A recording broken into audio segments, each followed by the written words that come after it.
thing. I think that one has to be used at break time or teaser. But you don't want, because I was thinking we don't want to for make reference to it from the live show, the 24 hours. Yeah, because of the light-hearted nature of it. It's some way. So let's show it on our social media. We were also drinking it. So in case you forget, when we come to the part. So after this, then we are coming to the data. Yes. 2017 to 2019, something like that. Okay. So where is it? So inflation rate was 11% 2018, came to 9%, came to 7%. Okay. All single digits. Okay. Even 2020 was single digits. Okay. What else? Then GDP growth rate. 2017 was 8.5, 2018 6. I mean, it's understandable. Yes, makes by sense. Force, it's really correct. Yeah, makes sense. By force, everything has to stop. And then the same GDP. This is Ghana GDP growth rate. And this is Ghana GDP growth rate. The same thing. So you have to put it. This is currency depreciation. This currency depreciation. Yes, so would amend the top. This currency. So depreciated by 3%, 8%, 12%, and 3% in 2020. Yes, that's interesting. And even for that, so you remember the first video I spoke about this video. There are references to the fact that the Kwacha and the Cedi in 2014 were the worst performing currencies in the world. 2014. Yes. Okay. Cedi and the Kwacha. So we are done with the data statistics. Yes. Anything else? The rest would be your discussion on that topic. Fair enough. All right. Then Kaswa Winiba, everything sorted. So Kaswa Winiba, yes. I sent you some video. You sent me some videos that I sent you. I added. I said this is in relation to yes. So some road construction. Yes. The issue. So the rumor. Yeah. So what is going around now is that it seems that people are saying that project is not a government project. That's what the MPs are saying in the places. So it is the Minister of Finance and the Minister for Roads that's Bantama MP. After Subwach. Okay. Saying that. All right, cool. So that's sorted. But we'll take a break at some point. So when we finish this one, we take a break. Then we'll take text and take a break. Then we come and read. Then that's fine. So make up. So after what do you call it? So we have Gizella. We have the video. The video is just some circling, some editing. Yes. Okay. So Gizella will come after the break. Yes, that's because she wanted to pronounce her name. Gizella. Gisella. Yeah. Okay. Right. Gisella. But she's called Gisella Tete. Yeah. So Gisella Tete, Gabriela Tete, and then there is Hannah Tete. Okay. Gabriela is an NDC communication. She's on the NDC communication. She's NDC communication of Central Region. Yes.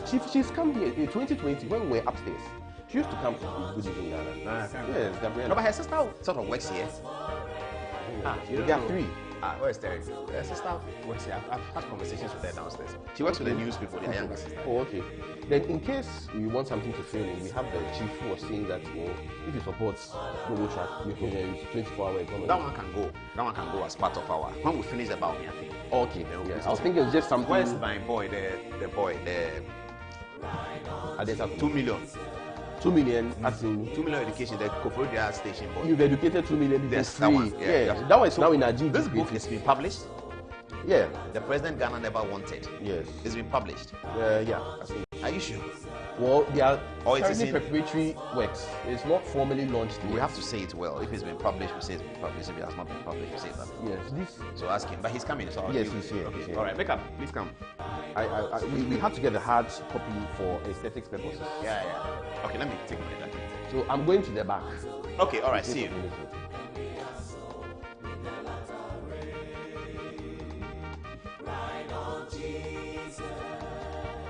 Give us more rain until we are filled and we are soaked with the latter rain.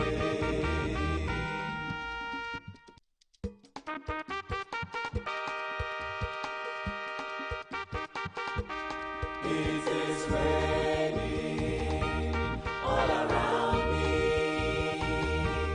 I can feel it, the latter rain. Ride on Jesus, give us more rain until we are filled and we are soaked with the latter rain. It is raining all around.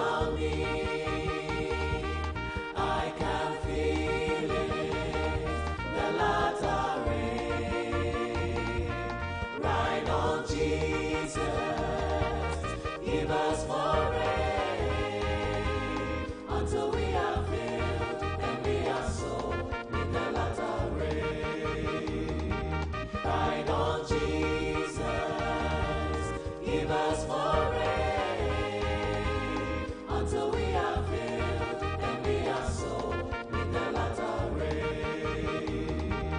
Ride on Jesus, give us more rain, until we are filled and we are sold with the latter rain. Ride on Jesus, give us more rain, until we are filled and we are sold with the latter rain.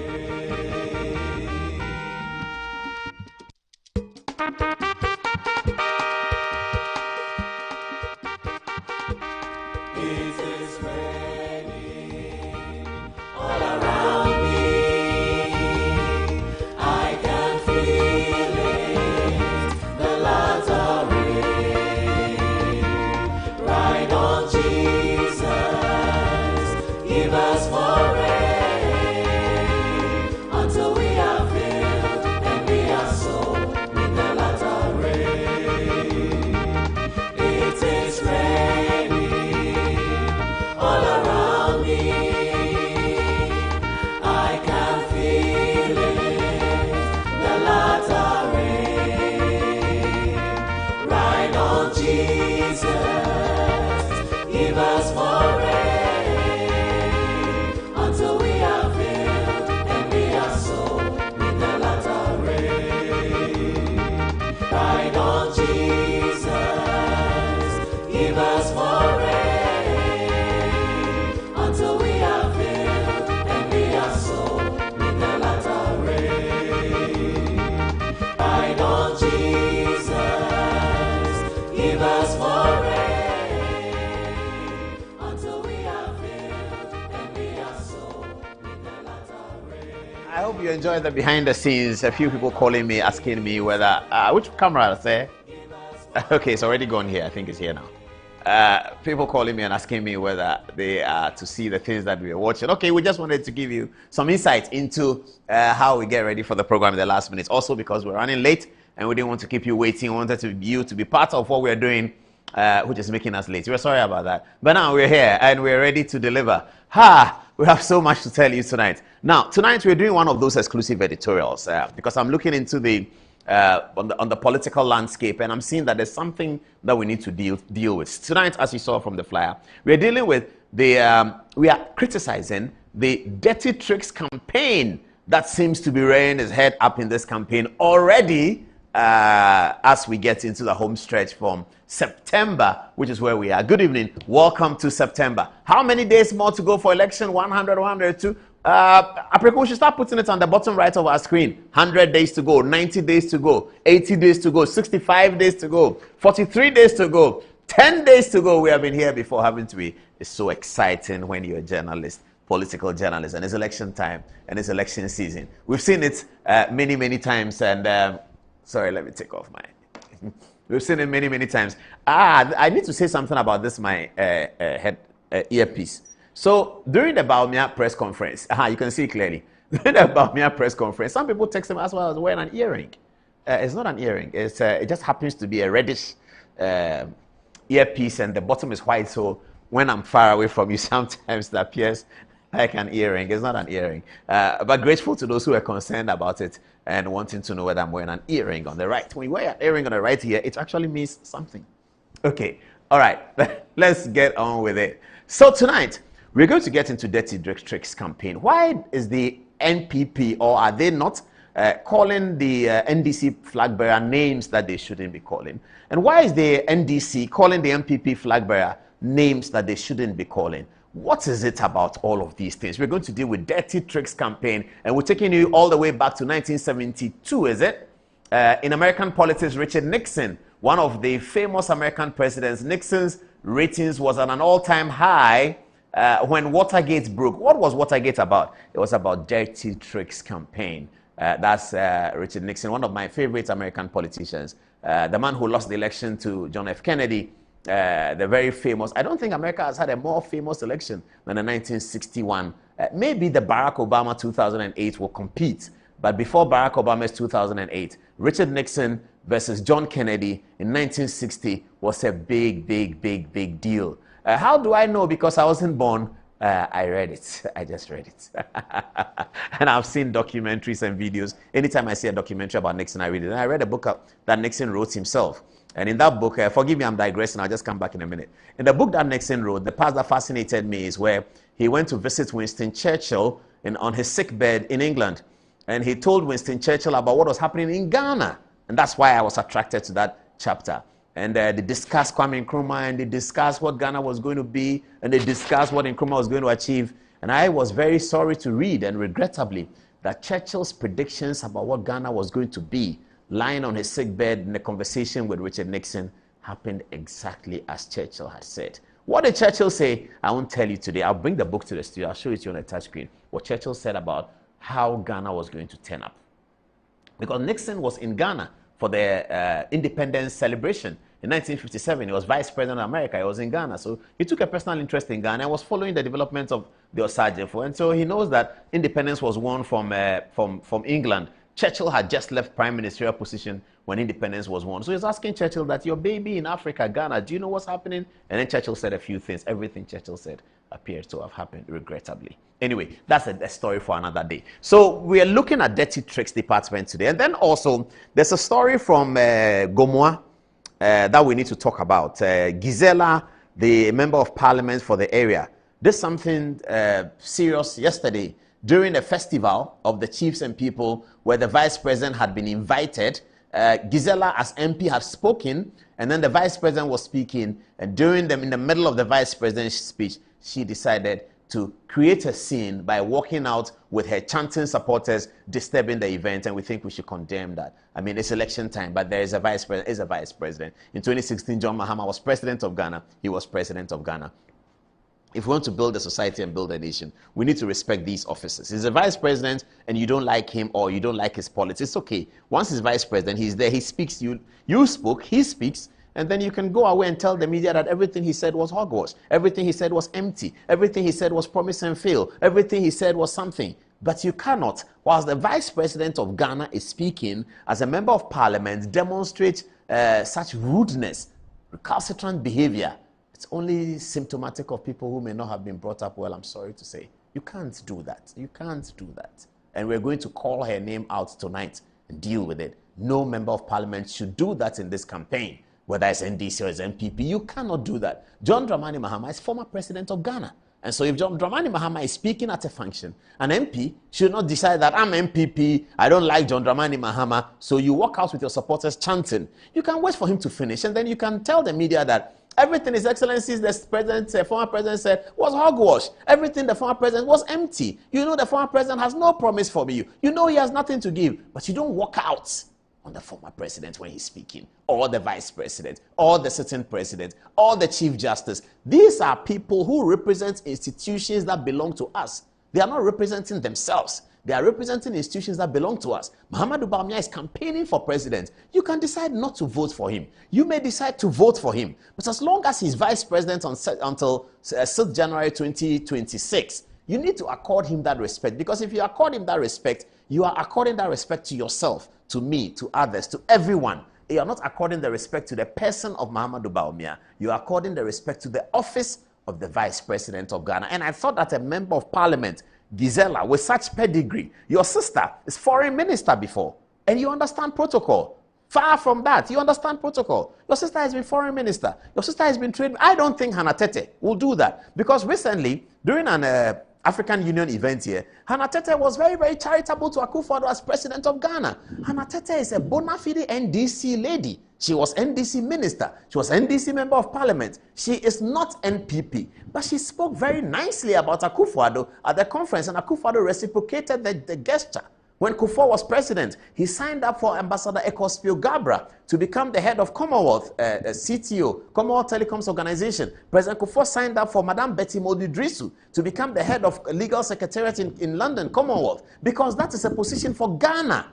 It is not about Betty Modudrisu's NDC or Ambassador Spio Gabra's NDC. Therefore, Kufuor, being an NPP president, says that I won't do it. No way! President Kufuor was on the back supporting Mohamed Chambers to pick up a big role in ECOWAS. Mohamed Chambers is NDC. President Kufuor is MPP. President Kufuor was president of Ghana, and it was important that Ghana should throw their weight behind Mohamed Chambers, who was in pole position to take up a big job in ECOWAS. And he did it. Gizella, shame on you. This is awful, terrible. And when I get there, I'm going to come very, very hard at you, because this is a behavior unbecoming of a member of parliament of the Fourth Republic of Ghana. We are going to deal with this tonight. Hold on, it's coming. That's our second story. And I'm very, very upset about that, because these things are important. They are sacred. We have to show that our democracy has matured and do what we have to do correctly. And campaign, yes, campaign. By all means, campaign against Dr. Bawumia if you don't like him. By all means, campaign against him. But don't show disrespect to the office of the vice president because we are in election season. Gizella, this is shameful. And I think leaders in parliament must draw the attention of the speaker and let parliament give us an opinion on this matter. Let the speaker hear it and give us an opinion on this matter. Even the speaker, he has enormous respect for the president of Ghana. Yes, he may be critical of him. He has enormous respect for the vice president of Ghana. But this is a speaker who has been member of parliament 5 times. He's a seasoned legislator, NDC. But he respects the offices of states. That's what it's about. Gizella, this is shameful. Utterly shameful. And I'm going to deal with it. All right. What's the time now? 32 minutes past the top of the hour. 9 o'clock, let me confirm for my wall clock. Yes, indeed it is. They made the wall clock a bit faster because they know that I'll be late. So, so when it's 32 minutes past 9, the wall clock is showing me 35 minutes past 9. They gave me 3 minutes to play with, you see. All right. Shall we get to the touch screen and start our business for tonight? It's always a pleasure to welcome you to the beginning of the week, and also welcome to September. This is Good Evening Ghana, and it's live. Okay, let's get here and see. Take Gizella off. She's embarrassed Parliament. I'll get to her in a minute. All right, what are we starting with? As usual, they want me to start with the flyers, isn't it? Okay, all righty. Let's get on with the flyer. Do you want me to start with Gizella's flyer, or let's start with the maybe the big one, the Dirty Tricks Department? Do you have the it's coming? Yeah, there it is. Okay, all right. So sorry, those of you who were watching our Facebook page. Some of you kept texting me that the flyer is late. Today has been an awfully busy day. And so the flyer was late, not on purpose, but because we were too busy putting our stuff together. You know, we are going to do Constituency Watch. We have documentaries and all that. So we're quite busy. But we managed to put this together. So we said that we're focusing on Dirty Tricks Department of both campaigns. The drunk money and Bawulaya must stop, shouldn't it? But where is it coming from? An editorial on the touchscreen coming up tonight. And what did people say about it? Here we go. Fusaini Amadu says, I can't wait for the most educated political show in Ghana. Paul, God bless you. It is possible. Baupo. This election is interesting. Everybody's creativity is coming out. Thank you, Fusaini Amadu, nonetheless. Alhaji Bob Sidi says that, Paul, Assalamu alaikum. That's what he says, a greeting. I greet you all in the studio. For more than 4 years now, the NDC led by Sami Miami started calling Bawumia Bawulaya. The MPP and its top hierarchy never complained. Now the drunk money is out and the NDC says what? We are not stopping today nor tomorrow till he stops. Oh, no. Alhaji Bob Sidi, I cannot agree with you on this one. I'm sorry.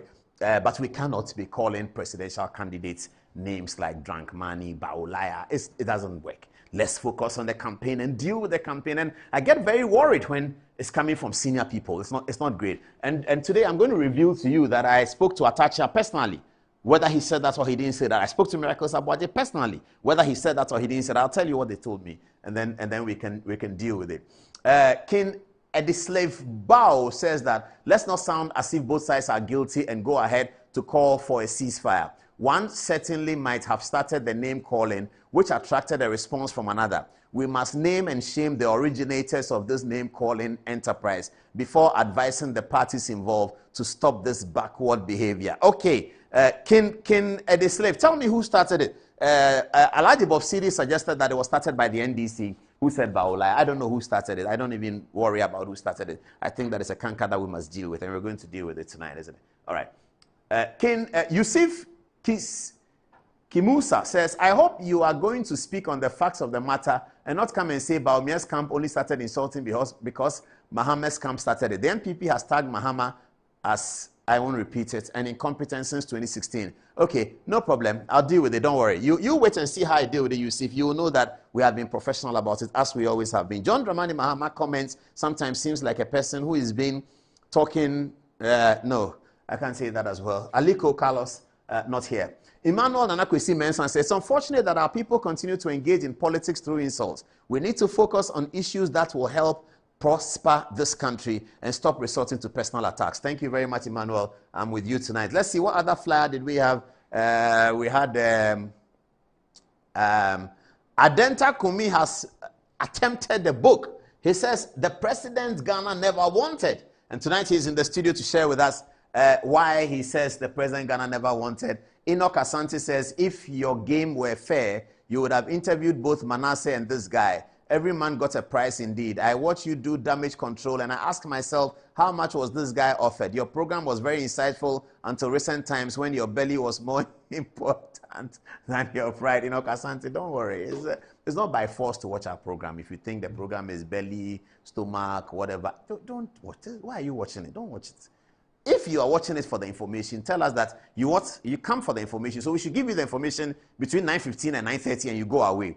If you're watching this for education, tell us that you want to be educated. So we should try and put we shouldn't mix the education with everything because you don't like the rest of the things. It's just the education you want. Because I'm guessing that you are still watching because you get something from it. That's why you are watching. Otherwise, you stop watching. We tune off TV channels all the time. Even today, I did it. You did it. Everyone did it. Today, everybody has tuned off a TV channel because you don't like what you're seeing. So just tune off. If you think there's something that you're seeing, tell us the thing that you like, and then we'll keep it at a certain time so that you can get off after that, isn't it? All right. Pino Makoraj says, Enoch Asante, lol, his belly has remotely been controlled by this government. He's always fooling. Pino Makoraj. We are fooling and you are watching our fooling. Well, anyway. Osman Abubakar says, Pino Makoraj, and you are still, thank you, Osman, thank you. He's asking you, Pino Makoraj, that, and you are still watching this fool to learn sense. Isn't it amazing? Thank you, Osman Abubakar. This is awesome. But you see, Pino, if you say that, any reasonable person will ask you that question.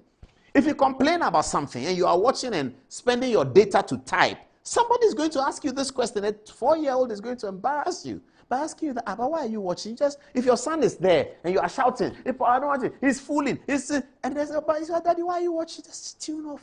Okay? Tune off. Anthony Doche Mayo says, the president Ghana never wanted has my vote already. Sometimes when the damage control is too much, people begin to love the one you are against. No problem. And Anthony Doche Mayo, give your votes to the president Ghana never wanted. That's allowed. Okay. All right. Jonathan Amwa says, Apostle Paul, I've been watching Good Evening Ghana for so many years now, and I can say that it's the most educative program ever, and I think it's all because of your leadership and your fear for God makes the program unique. God bless you for this great service to Mother Ghana. If God make it possible for Dr. Baumia to win this election in December, I will say they owe you a great thanks for all the work you've done for this party. Not only watching the show now, but there are millions who come to watch the episodes the next day. I'm in the United States of America, Chicago, Illinois, to be precise. Thank you, Jonathan Amwa. What's happening in Chicago, Illinois? Last week, we had H.S. Ikanku there covering the DNC for us, the Democratic National Convention. Elvis Ado says, I will get myself a copy. The president Ghana never wanted. Go on, Elvis. Nuruddin Mumu Nisana says, the DSTV network is currently down for over 3 months in Kintampo municipality in the Bono East region. As much as we want to watch and follow you on social media, the data poor connectivity in this part of the country will not allow us. Oh, sorry, Nuruddin. DSTV is off in Kintampo. DSTV, Kintampo is such a big town. It's been a big town from the 40s. Why is your signal off? Please, please, please get the signal running in Kintampo so that they can see. Oh, so Kintampo, you cannot watch Liverpool demolish Manchester United because DSTV is not working. Oh, I'm sorry. Have they sacked a hag though? Please keep an eye on it. They sacked a hag. Let me know it so that I can tune back my Super Sports. I've cancelled. I won't watch it. You see, the guy who says Good Evening Ghana. Me, after the demolition, I don't watch Super Sports anymore. I'm waiting to hear that Eric Ten Hag has been sacked. Then I will come and watch again. Dwight York made an interesting argument. He said they should bring Zinedine Zidane. That will be the day. You know, that will be the day. Anyway, all right. Yes, so I think we've done this already. Hey, what's this? Digital Man. Whoa. Oh, put it out for the viewers to see. I've not seen this. Yeah, it's here. Hey, what is this? Digital Man. Is it proper picture on the lady's back? Hey, Wow.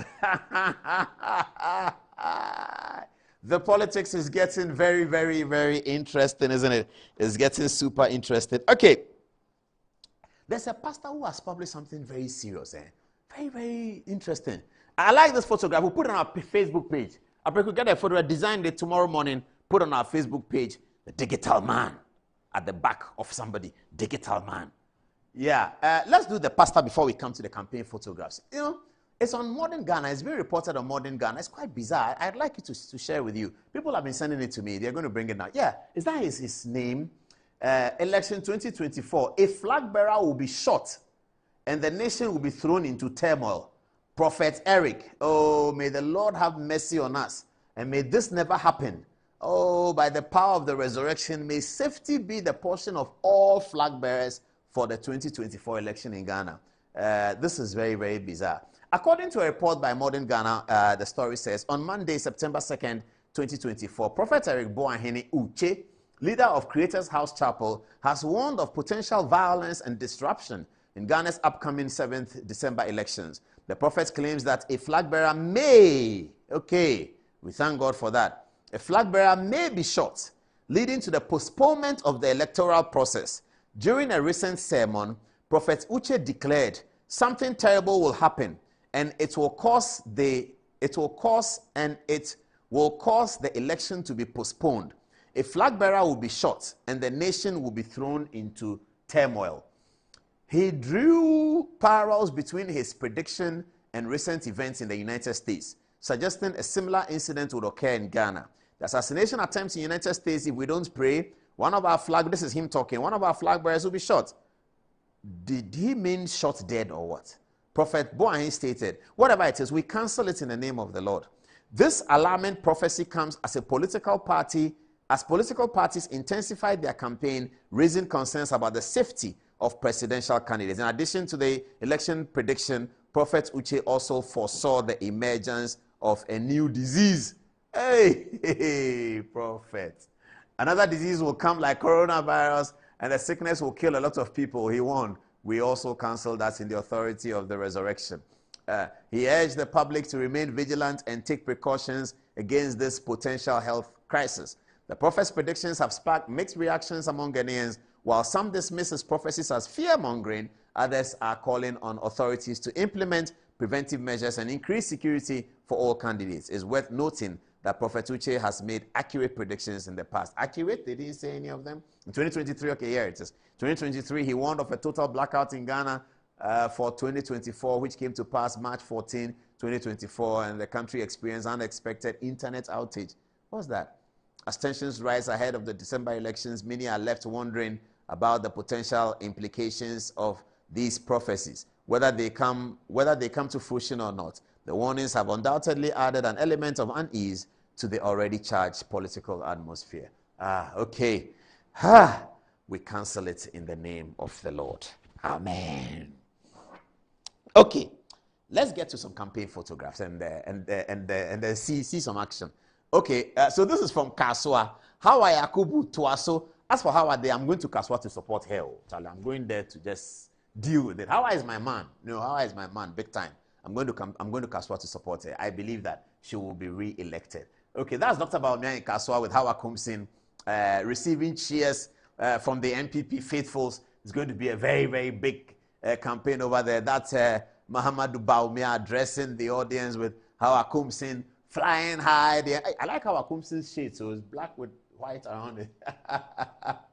Oh, that's Kwabene Japan seated over there. It looks quite tired. I'm sure this campaign thing is a draining effort. But it helps our people because it's also a form of exercise. So for half the year, you're going to lose a lot of weight.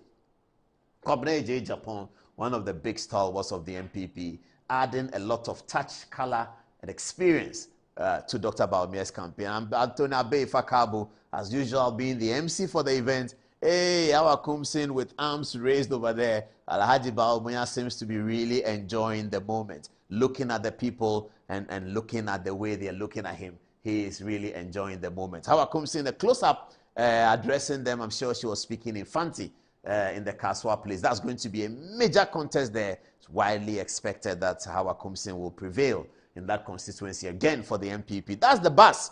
It's possible, they say. That's the bus. That's Dr. Bawumia's bus. Dr. Bawumia has done many, many different things. Nobody was campaigning with the bus. Nobody. Nobody was campaigning. Tell me, show me a Dubois, Rollins, Kufuor, Mills, Mahama. Who campaigned with the bus?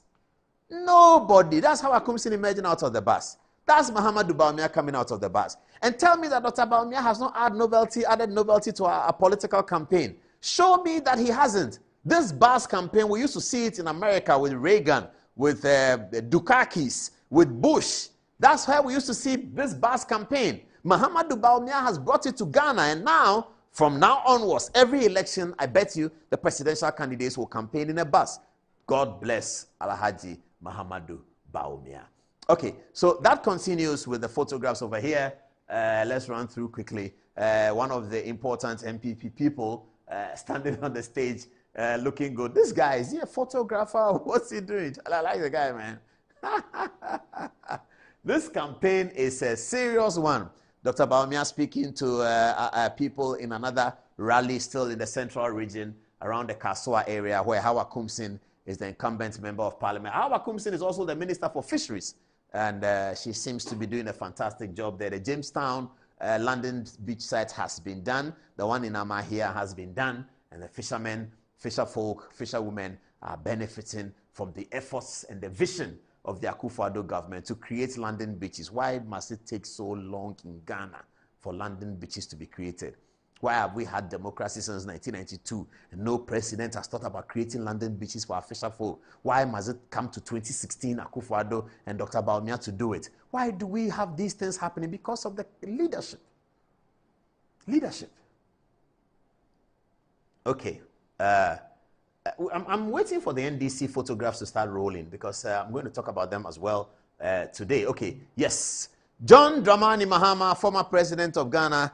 Some people say they big keke. That's John Mahama and his team in the campaigns across the country, all of them combing the country up and down, looking for votes, getting votes, talking for votes, cajoling for votes, convincing for votes, and doing everything possible to get the electorate to take the right paper and take the right position into the ballot box. That's very, very important. Okay, who's this? I like this boy, man. I love him. Oh, wow. I just like this guy. Look, you should put this also on our Facebook page tomorrow. When you put the digital thing, please put this as well. I just like this guy. And it's so natural. Oh, wow. The guy doesn't have a vote. Of course, he doesn't. He went to the place with his father or his uncle, and he will never forget the moment when he was about 4 or 5 or 6 years old when he saw John Dramani Mahama at a campaign rally. This guy is going to be an MP. Look at him. He's just enjoying the political moment. Oh, this is fascinating. I love Ghana, man. I love Ghana. Okay, more of the NDC for what are they carrying the lantern for? I don't know what it means. Are they saying something about light has come, there's doomsday or something? I don't know. Anyway, okay. Yeah, I like this one too. Honorable Joseph Kwame Kuma as MP for Kintampo North. Okay, so this is happening in Kintampo. Okay. But Kintampo is John Mahama's home ground because his wife, former First Lady Lordina, comes from Kintampo. So when John Mahama is in Kintampo, it's really gone home, isn't it? Okay. Yeah, so these are some of the NDC women in Kintampo chanting for John Mahama. Oh, I like this lady's enthusiasm. Yeah, okay. She's painted her whole body NDC. That's really, really nice, isn't it? Yam on her head. What is she suggesting? That the price of yam is too high? This is very creative, isn't it? I just love the campaigns. I love the campaigns. It's getting really interesting. It's peaceful. That is why I don't like this fear-mongering and we are going to die and we should go and sign peace pact and we should go. The other day I heard Toby Afede say something. I read it. Toby Afede says that why are we talking about peace when we're not talking about free and fair election? Please inform Toby Afede that we're not talking about free and fair election because that is guaranteed. Why is that guaranteed? It's guaranteed because of the rules. The rules are there. It's guaranteed. There's no problem with it. How is it guaranteed? You vote at a polling station. The Supreme Court has said that the results of the polling station is the final results. Culmination of all the results of all polling stations is the final certified results of the Electoral Commission. I don't need to wait for Jean Mensah to give me certified results. I add polling station 1, polling station 2, polling station 3 to polling station 38,650.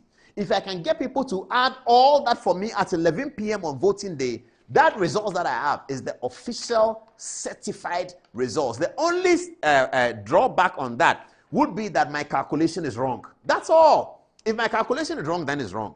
But if my calculation is not wrong and I have correctly added my votes in polling station 1, because they will paste it on the wall. Please, can you give me this wall? Can you give me a photograph of this wall? I need to show it. Yes. They will paste it on the wall like that. Do you have a camera that can get me? Yes.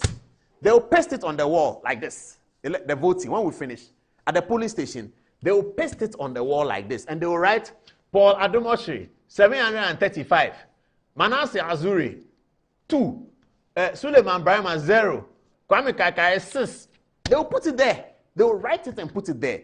The Supreme Court says that result that is pasted on the polling station is the final official certified results of that polling station.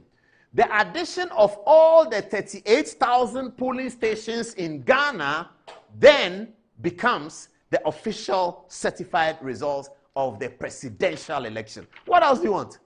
What is Toby Afede asking for free and fair?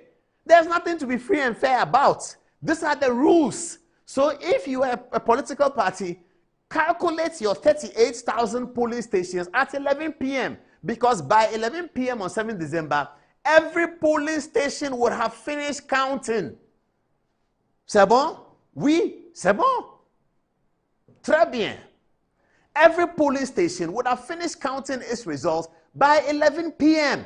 So tell Togbe Afede that there's no problem with the process. So that is why we don't talk about making the election free and fair. What more do we have to do to make the election free and fair? You go to the polling station, the CI identifies and goes through everything you need to do and what you cannot do and what you can do. You want a recount, the CI has it. You can do 2 recounts at the polling station. You want a 3rd recount, it's done at the collation center. By the time we come to the collation center, we are coming with polling station results. We come to collation center to add. So if you're a political party in the engine room of your political operations on the 9th of 7th December, midnight, you should know whether you are winning the election or whether you are losing the election. There's nothing about the process. And so there's nothing about free and fair. That's why I don't understand the peace people. The peace industry being supported, asking Aseni Ketia to sign something. He won't sign it. He would never sign it. He didn't sign it. What have they said? He won't sign it. Nobody will sign anything. Let's just make sure that we go to the polling station and obey the rules of the polling station. We are done. There's no problem. Ghana will be like America, will be like England. We don't fight after any election. Didn't we do election 92, 96, 2004, and 8, and 12, and 16, and 20? Did we fight? Election violence may occur. It occurs in America. Donald Trump was just shot by his ear. Is that not election violence? Is that not in the citadel of global democracy? America, citadel of global democracy. The capital of global democracy. That's where Donald Trump was shot. Yeah, so those things may happen. But this fear-mongering and let us have free and fair, as if somebody has the power to make sure the election is not free and fair. What's the problem? You're a political party, 38,600. Start recruiting them now. 38,600 and something. You need intelligence people. You need people who can understand arithmetic, even the basic arithmetic. You need them. Recruit them. Get them ready. Give them T-shirts. Give them packs of Ghana jollof as opposed to Nigeria jollof. Give them cocoa. Do you know cocoa? Fried, boiled plantain, cocoa, and yam and kontomire is beautiful. It's healthy too. Give them that for lunch. So cook the packs. Cook plenty. Share it for them. Ashanti region should do their cooking different. Eastern region, and then you have 38,000 boys. They are all reporting into the center on the election night. By midnight, you can call your presidential candidate and say that, Mr. President, congratulations, you have been elected. You can do that. Or you call your presidential candidate and say, Mr. President, I need to come and see you. Then he will say, what has happened? He said, I need to come and see you. Then you say, tell me what has happened. He will say, Mr. President, I need to come and see you. Then he comes and says, Mr. President, it's not looking very good, but we are waiting for the results from Wasa and the parts of Western region and parts of Central region. And then we'll see whether it balances. Then you ask him, but Asidu, how did you know? We say, our reporters have come in from 38,000 polling stations. We have everything here. Say, so how are we actually doing? And then they go into their conversation. That's the time they close the door. I've been in some of these meetings, so I know what I'm talking about. That's the time that they close. I'll tell you one story. Let me tell you. It's in my book, but let me tell you. In 2008, forgive me, I'll tell you. I'm going to mention some names. They won't be happy, but I'll say it. It's beautiful. 2008, we were all hanging around Akufo-Addo's office. When Wofakojom Pinim walked in, Abu Jinapo knows the story, Mustafa Hamid knows the story, Edward Boatin knows the story, Gabriel Chedaku knows the story, Keno Foyata knows the story. We were hanging around there when Kojom Pinim walked in, and everybody was asked to leave the room. So everybody left the room, and we were all outside, waiting. Then Akufo-Addo walked out with Kojom Pinim together, and he was all smiles. And we were downstairs the place, and some people were on the platform. So we saw that those on the platform who first saw Akufo-Addo started jubilating. Yeah! And so we also started jubilating, not knowing what we were jubilating about. Ofakojo was full of smiles. He sat in his car and he drove away. And then Ken Oferiata went in with Akufo-Addo, and there was so much jubilation in the room. I was standing with Abu Jinapo, who then spoke to Mustafa Hamid. Then Abu came to me and said that he's not properly dressed. He's going home to East Legon to go and change in white, but that he doesn't have white too. Then I said, let's go to Maulio Kujeto's place at Northridge and buy white. So we went to Maulio Kujeto's place at Northridge and we bought white. Abu went to East Legon, I went to Sakumono. We are going to shower and come back for the announcements because we believe that the meeting between Wofakojo and Akufo-Addo, which ended in smiles, suggested that Wofakojo had come to give Akufo-Addo the results and Akufo-Addo had won the election.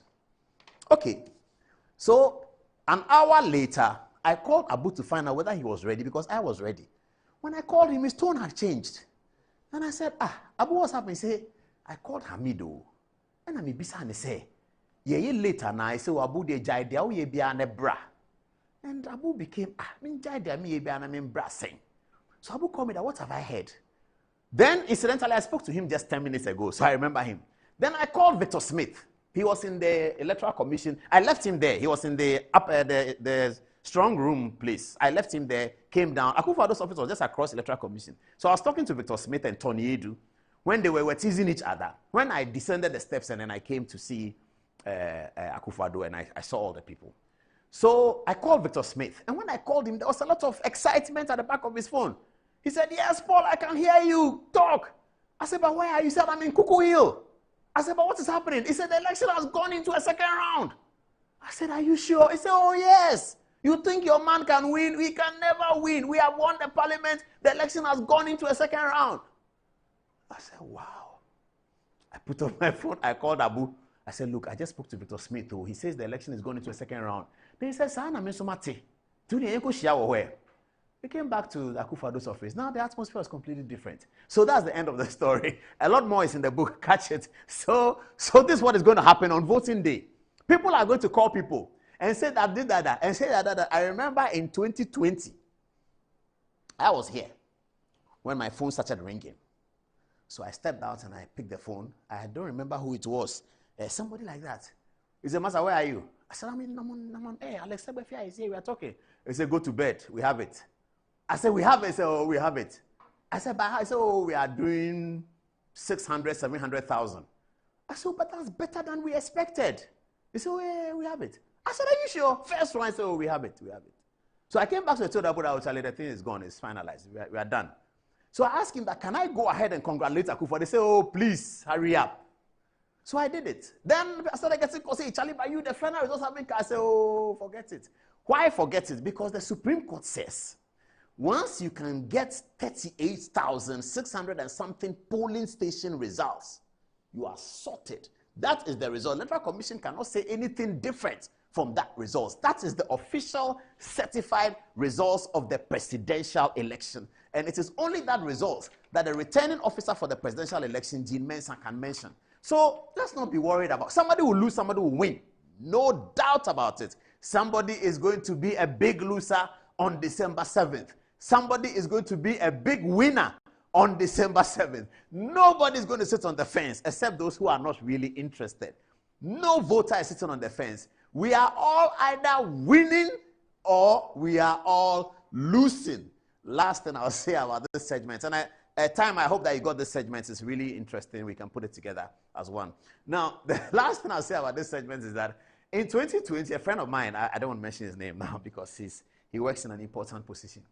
A friend of mine wrote on Facebook when everybody was talking about the victory belongs to Ghana. He wrote on Facebook, look, let's all be real. This victory is for Ghana, victories for Ghana, victories for democracy. Forget it. Ghana and democracy were not on the ballot. Somebody has won his election. Why are you saying it's a victory for democracy? It is a victory for the Nado Danko Akufo-Addo. Full stop. What is victory for democracy, victory for Ghana? Was Ghana on the ballot? Was democracy on the ballot? I remember that and I was laughing. Good evening, Xerox. How are you doing?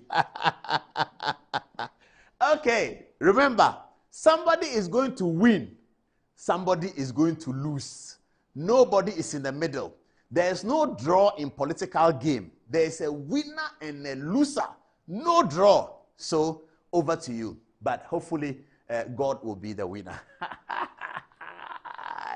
Oh, I like this enthusiasm of this lady. It's so good.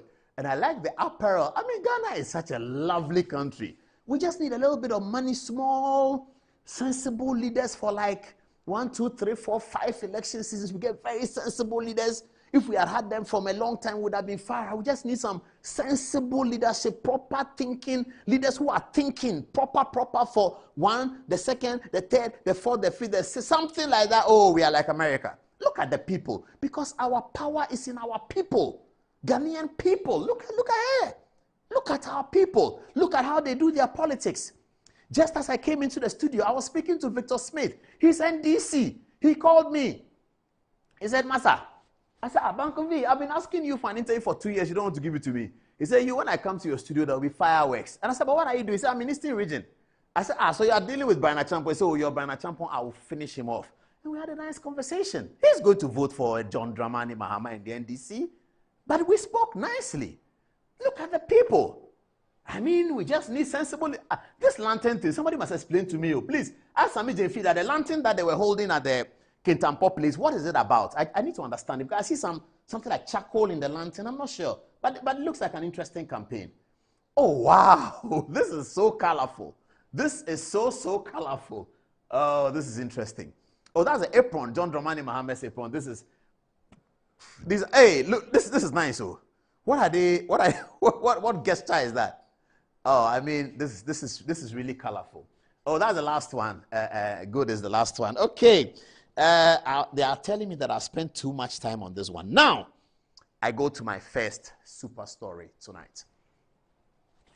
Dr. Mahamudu Bawumia and John Dramani Mahama. No, so you see, in American politics, there was something called Dirty Tricks campaign.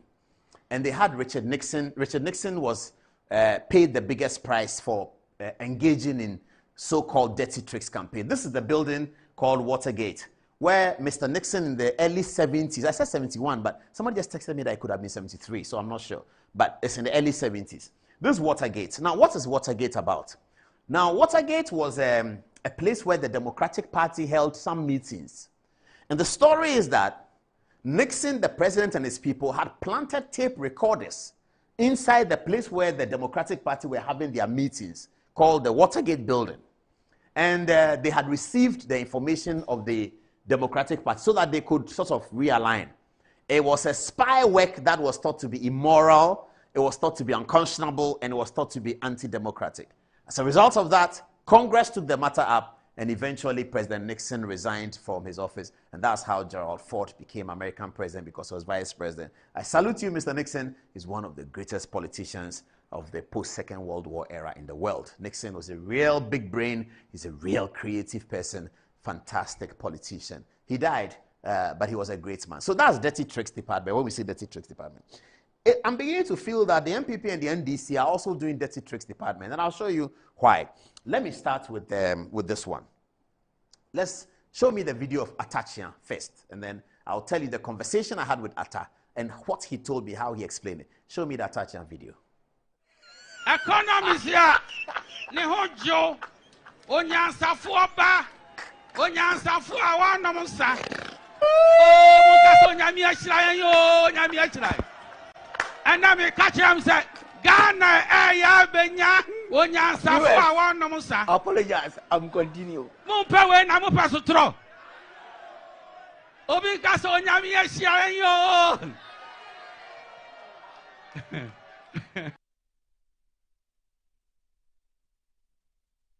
So then I saw it on social. Where's my phone? I saw it on a social media, and people were texting me and sending it to me that you see your man. Have you seen your man? So I called Atta. I call him Leonard or Nyaminipa. Atta likes to be referred to as Nyaminipa. So he picked up the call. He calls me the excellent one. So when I say, oh, the excellent one, I say, Nyaminipa. He said, oh, koda, they need the ding. I said, Atta, but I have a problem. He said, what is it? I said, what did you go and say in Chibi? He said, about what? I was campaigning. I said, but why are you calling John Mahama names? He said, me. I didn't do that. I said, but I've seen your video. He said, which video? Send it to me.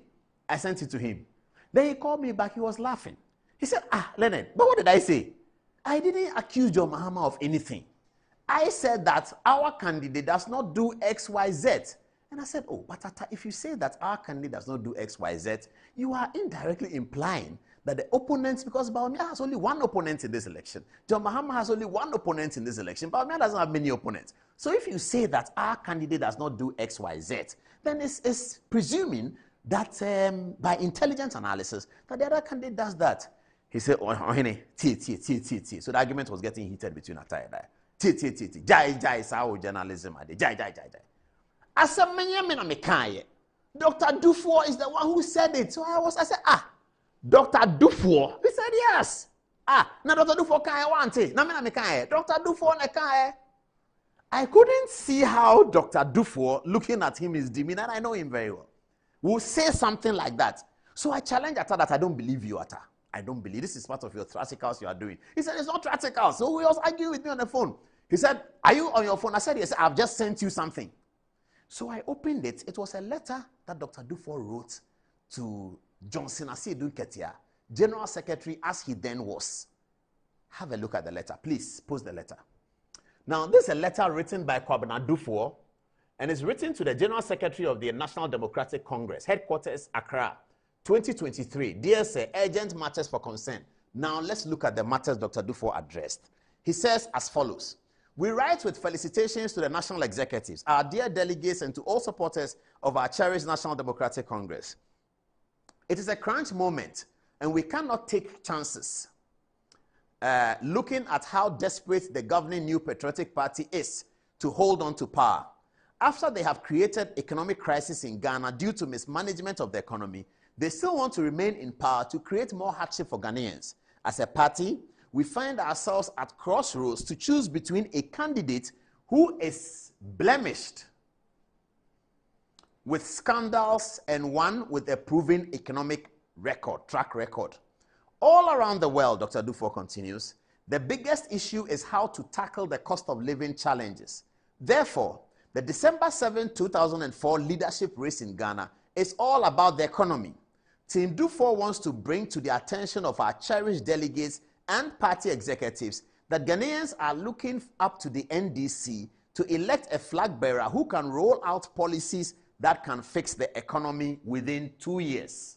Therefore, we need to present a presidential candidate who is sincere and whose political record is not tainted in any way.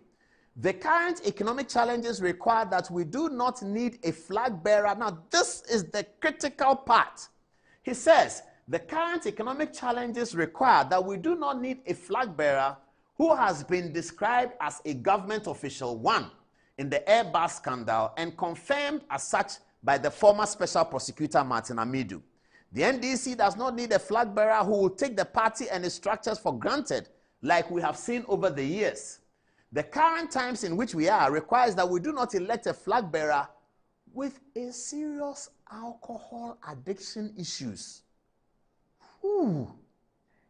We need a flag bearer who can be sober enough to tackle the challenges that we face as a country.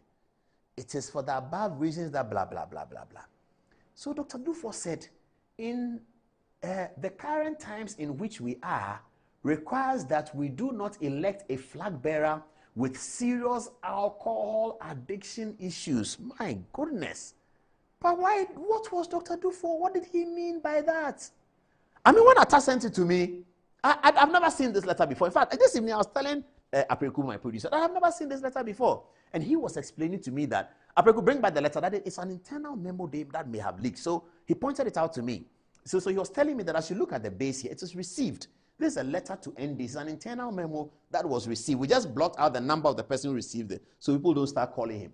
But he was telling me that this is an internal memo. So I was trying to understand how did it leak. But Atacha is telling me that this is where this Dr. Dufo who said it. But Dr. Dufo didn't make reference to anybody. But I think that this is an internal NDC memo. In spite of that, I don't think that the MPP should be calling their opponents names of alcohol addiction. I mean, this is a man who's been president of Ghana for 4 years. He's vice president for 4 years. Can an alcohol addiction person be president for 4 years? 4 years. If you're addicted to alcohol, can you be president for? People are addicted to alcohol every day. Every day. That's what addiction means. So please, but I mean, my hands were tied. I was going to hit Atta so hard. So I picked my phone. I called Miracles. I said, Baba, what did you say on news file? Now, I'm now on Miracles, if you have his photograph. But I finished with Atta. I called Miracles. And I said, what did you say on news file? He said, oh, he calls me senior. I said, senior, I didn't say anything. When I was concluding about Dr. Baumia, I said that our flag bearer is not corrupt. And he is not a drunkard. This is what Miracles said, he said. And I said, oh, but Miracles, if you say that, what do you mean? He said, Baba, but I haven't mentioned anybody's name. They mentioned Baumia's name and said Baumia is a liar. I didn't mention names. I said, you can say Baumia is a liar all you want. But our flag bearer, Dr. Baumia, is not corrupt. He's not government official one. And he's not a drunkard. That's what Miracle said. He's told the news file. But, I mean, viewers, you should help me. Is that a campaign that is something we can go on with? This is the NDC side. I'm coming to the MPP side. This is the MPP side. I'm coming to the NDC side. So I engaged with Miracles and Atta. Both of them said that they didn't mention anybody's name. And it's true they didn't mention anybody's name. They didn't. But the connotation, I was shocked when Atta said, Dr. Dufo said it, and I'm going to send it. He did, and I've just shared the letter with you. I don't know what to make of it, viewers. Send your text message to Good Evening Ghana Official and tell me what to make of it. Now let's come to the other one, the so-called Baulaya. Put Dr. Baumia's photograph if you have it. Otherwise, you can keep this one. Keep this one until you get Dr. Baumia's photograph. So they say that Dr. Baumia is a liar. They've been saying that, haven't they? That's so below the belt. That's so terrible. But I've been looking at it in some detail. Why do they say Dr. Baumia is a liar? They say Dr. Baumia is a liar because he said certain things in 2016.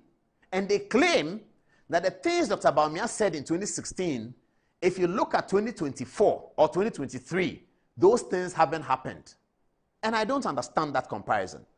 Dr. Baumia's campaign for 2016, 2015, 15, and 16 was to be elected for a term 17 to 21. It was not to be elected for a term 21 to 25. No. Dr. Baumia's campaign of 2016 was for the election of 17 to 21. So anything Dr. Baumia said in 16 was to be implemented in that one term for which he was seeking the mandate. When you run an election, you don't seek mandate for 2 terms. You seek mandate for 1 term. So when you make promises, you are making the promises for 1 term. If you are in the term and you're seeking a 2nd term, you are going to be tested on the things that you said in making the promises of the campaign prior to being sworn in.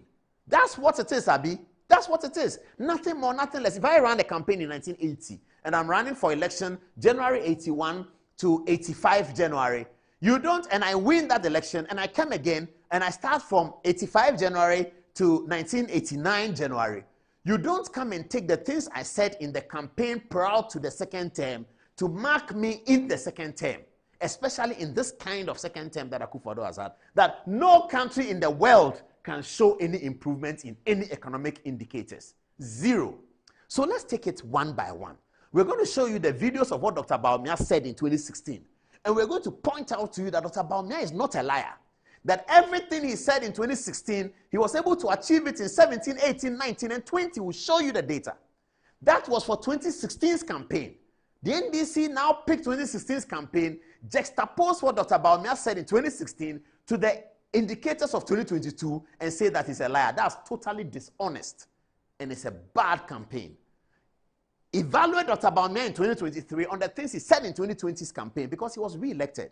When he spoke in 2020's campaign, he was seeking re-election for 21 onwards. I can show you that the things that Dr. Bawumia said in 2016, because he was able to achieve it, he didn't have to repeat it in 2020. He said, I will restore necessary teacher training allowances. He did. He said, I will restore the, what else did he? Necessary teacher training allowances, and what else? Something else he restored. Most of the things he said he would do, he did.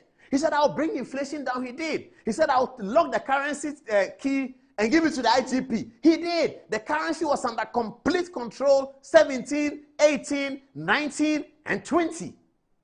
So if you say that Dr. Bawumia said in 2016 that I will have the currency under control, and then in 2022 the currency is not under control, and he said that he's a liar, that's dishonest. That's completely, that's opportunism. It's political opportunism. Let's get to the videos. Show me video 1. Mahamudu Bawumia. It's a 3-minute video. 2016 campaign. Listen. You can engage in all the propaganda you want, but if the fundamentals are weak, the exchange rate will expose you. As the saying goes, when in doubt, observe the exchange rate. Mr. Chairman, when one examines the state of our public finances and the net international reserves position, it is difficult not to conclude that the ongoing Dumso problem may be more financial than technical. If the government does not take the right decisions, and soon, then Ghana would likely have to approach the IMF for a bailout before the end of the year. Ghana's current status can thus best be described as a highly indebted, lower middle income country, a hemic country. Mr. Chairman, the untold story about the erratic gas supply from Nigeria is that Ghana owes Nigeria Gas $100 million. Nigeria Gas is therefore dragging its feet with regards to supply of gas. Zero central bank financing is certainly new territory for Ghana. Will this government be disciplined enough in an election year to abide by zero financing from the central bank? Most analysts are rightly skeptical.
Obviously, he's somebody who has been the Ban of Ghana before, so he has experience with regards to how the economy is run.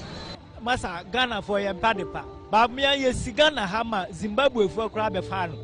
Mam koyene, ekwa koye, okoye economy, eman. Oye good, say why juma on bank pen. Ain't it onim how obeti me a control star anyhow ebeye be master ba on my yetimi ka se ma loan ni ade se no ha wo ko bank kura wunya se obi enu a loan kura kokora ebe ma wo ente se ka sam no de e wo fam kura. You cannot manage the economy with propaganda.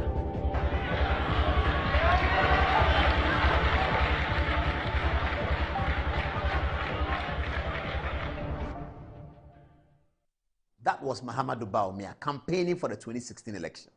So he was elected. Let's check the indicators. 17, 18, 19, 20. Is that our next? Is that the next video we have? Oh, there's another video, isn't there? There's another video. Okay, now the indicators are here. All right. So viewers, here we go.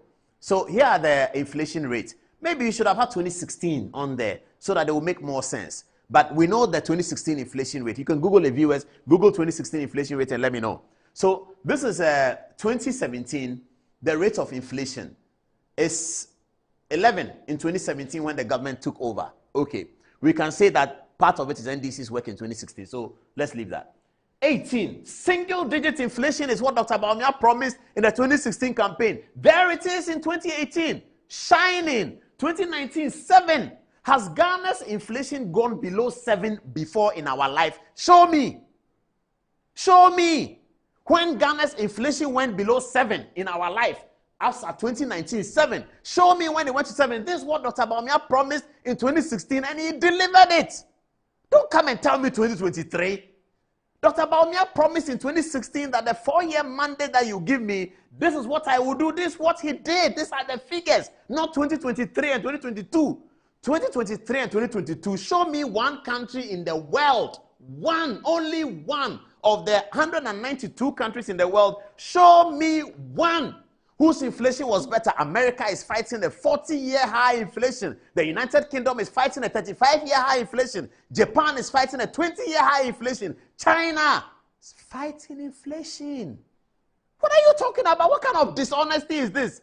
What kind of political opportunism is this? Judge Bawumia for the things he said in 2016 by the things that happened in 17, 18, 19, and 20. You cannot judge Bawumia by the things he said in 2016 on 2022. Go and show me America's 2022. Show me Japan's 2023. And point out to me that something good is happening there. The whole world went under crisis. I don't even want to mention it has become a nomenclature. Did I say nomenclature? It has become a, what's the word I'm looking for? No. The word, when we use things plenty, when we use one word every day. That's cliche. It has become a cliche. I don't want to mention the name coronavirus. It's a cliche. You know it, I know it, everyone knows it. Let's not allow politicians to hoodwink us because they want power. They should tell us what they did. When they were in power, they should show us what they did. Let's not then use cliches to hoodwink us and say that, yes, we are suffering, I'm suffering, you are suffering, everybody's suffering, the whole 8 billion people in the world are suffering as a result of major global events that occurred. Dr. Bawumia said, I will make you single-digit inflation. Here it is. Franklin Kujo, are you there? This is how Dr. Bawumia should be measured, and I'm prepared to challenge anybody on this matter.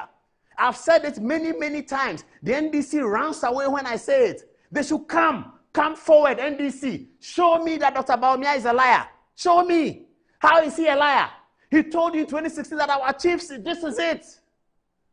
How do you take somebody's campaign of 2016, ignore his campaign of 2020, and come and say that he said something in 2016, in the second term of his government, he was not able to achieve it? Does it not even sound ridiculous? Totally ridiculous, NDC people. Ridiculous. That somebody said something in 2016, and then you are judging him in 2023.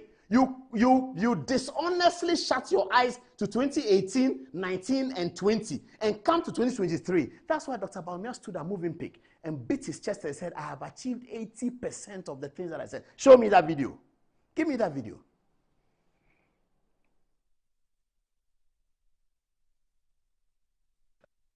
But I think that we have a pretty good record in terms of honoring our promises. We've done some work to look at our 2016 manifesto, what proportion of those promises we've honored, and it has been 83% of the 2016 manifesto has been honored, 83%.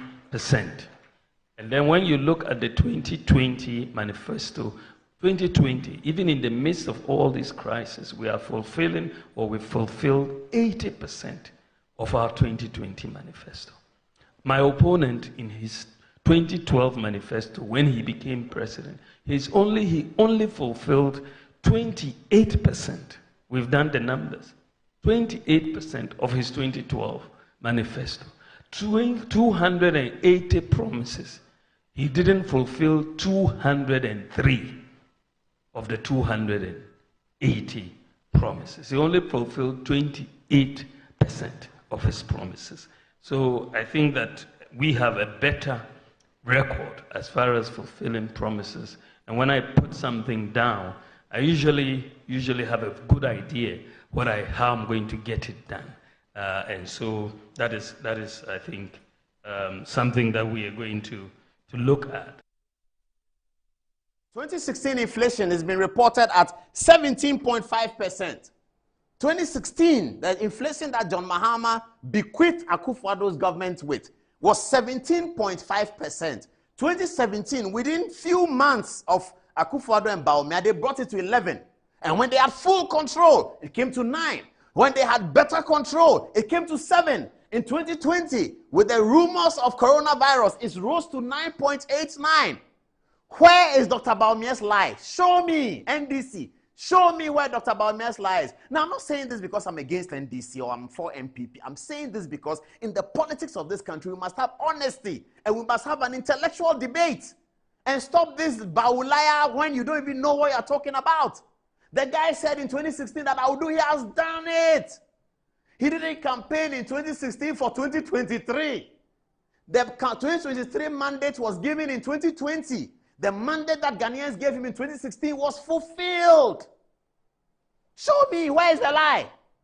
And then I don't know whether they just pump this propaganda through the atmosphere, pump it for people because we are all suffering. Petrol price that I bought petrol, I nearly beat up the petrol. The guy, how's in the head? He said, oh boss, it's your people, oh, it's not me, it's your people. And then we all laughed. But the petrol price is high. The dollar is crazy. Everybody knows that. The dollar is now going to 16. Show me the currency that is doing well in the world against the dollar. Show me. The euro. Go and ask them. Show me. So this, what I'm fighting tonight is the dishonesty and political opportunism, political name calling, dirty tricks department. That's what I'm fighting tonight. And I am dedicated to mount this fight. And I'm calling for support from civil society. Let's get the politicians to speak the truth. Imani, this is the figures of Dr. Bawumia's 2016 promises. Show me how he didn't do it. What didn't he do? He did it. He achieved it. That's why in 2020, John Mahama could not campaign on the economy. Have you ever seen an opposition campaign that doesn't mention economy? Take all the videos of 2020. Yesterday I was watching them. Take all the videos of 2020. John Mahama didn't say anything about the economy. Why couldn't he say? Because the figures will not bear him out. And now they talk about economy and say Dr. Bawumia is a liar because of what he said in 2016. No way, we are not going to allow that. If Dr. Bawumia is doing something wrong, please say it. If Dr. Bawumia is a poor vice president, say it and provide evidence. But don't come and tell me Dr. Bawumia is a liar because of what he said in 2016. It's not true. He didn't lie. He delivered it.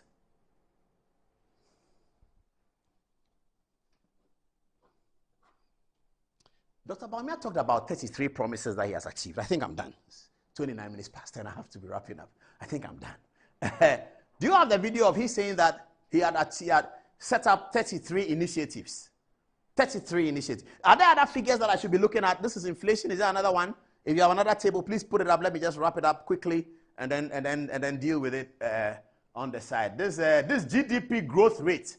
Again, we don't have 2016, but I think you can just Google it and give it to me. So the growth of our country. So inflation is about the money, about the changes of the price of goods. You know, the basket of goods, the CPI, the Consumer Price Index. How we measure inflation is that we put a basket of goods, a set of goods in a basket, households, consumables in a basket, and look at the price month on month and see how it's changing. And that's how we determine inflation. That basket is called the Consumer Price Index. And then they look at it and bring figures, and that's how we get the percentages, okay? So that's about prices and the way they rise. Now, GDP growth rate is about the growth of the economy and the opportunities thereon that it creates for our people, so that you have a population growing, more people get jobs, etc., etc. That's what gross domestic product is about, GDP. That's what it's about. Now, GDP 2017 is 8.5. In 2018, it goes down to 6.2. In 2019, it goes down to 6.5. In COVID 2020, it comes to 0.51 because you are talking about growth. You are talking about productive activity. So in 2020, it will come down. Now, this is what it is. Check 2016's GDP. You will cry. Check. You will cry.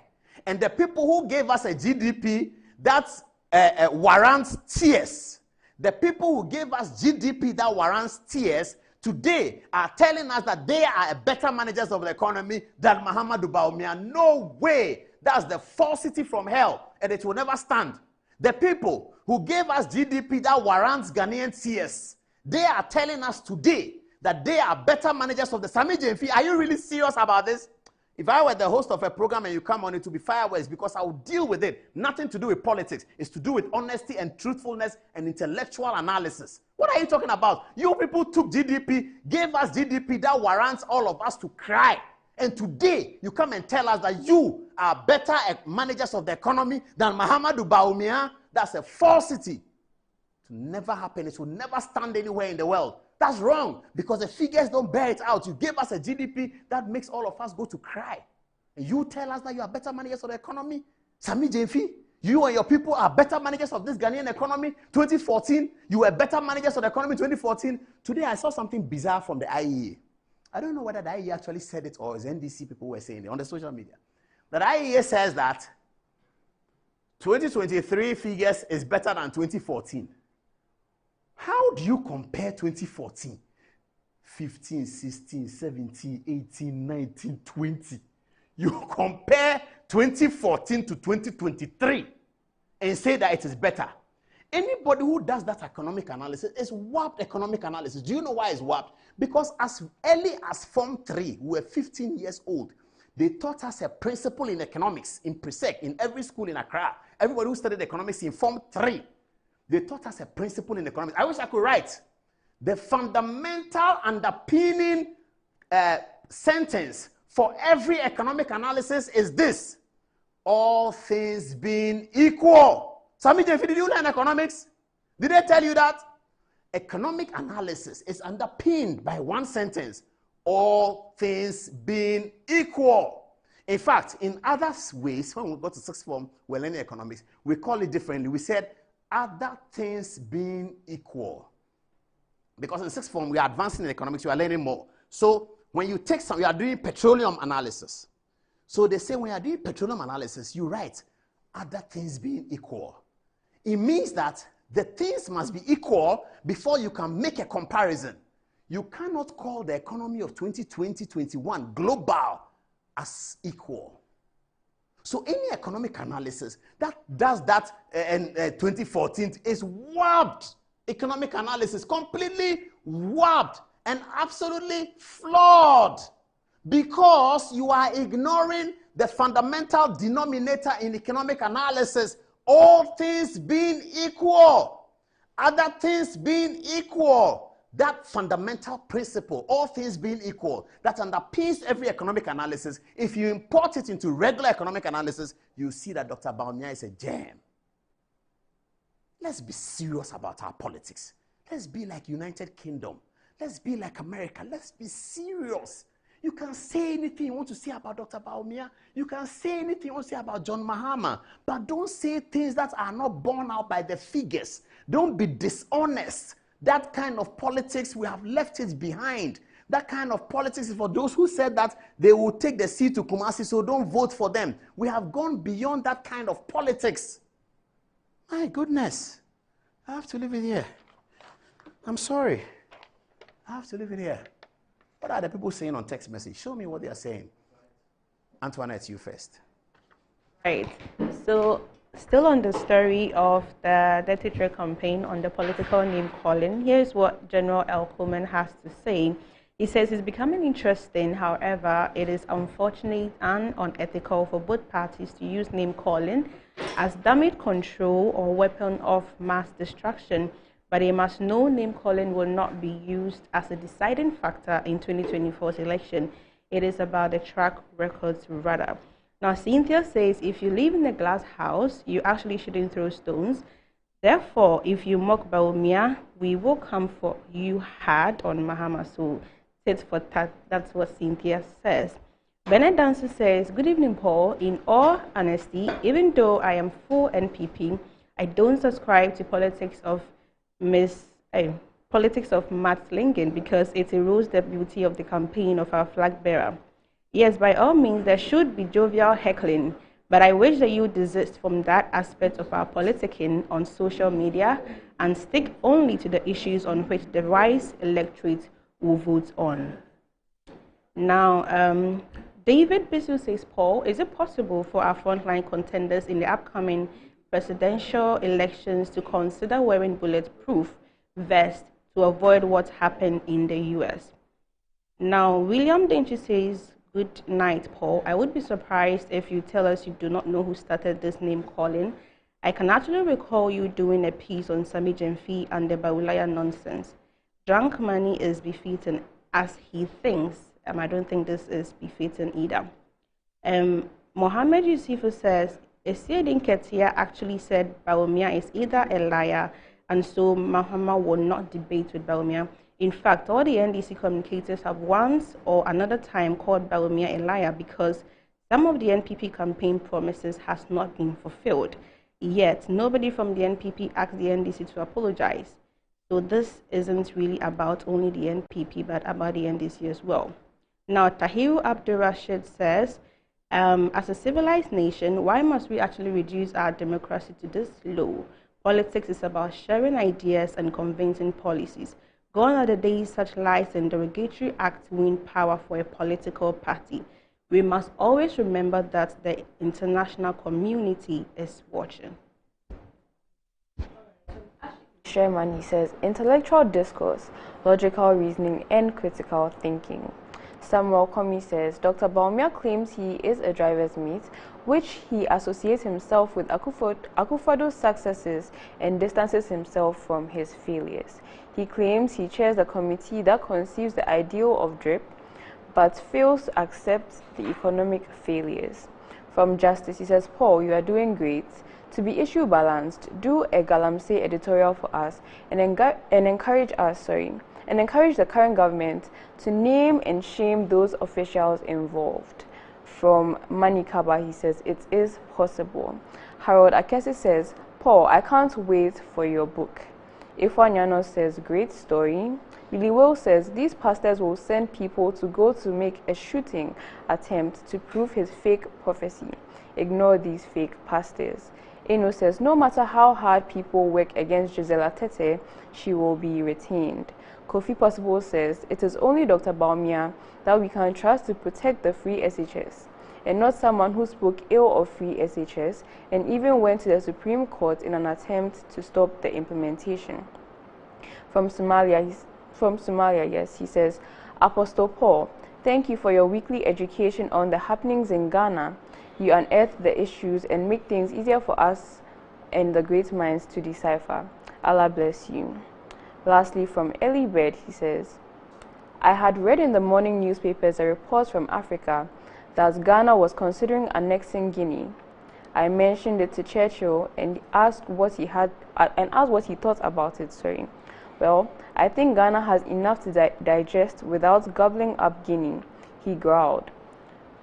With surprising forcefulness, he went on to remark that Roosevelt had forced Britain and other imperial powers to give their colonies independence too soon.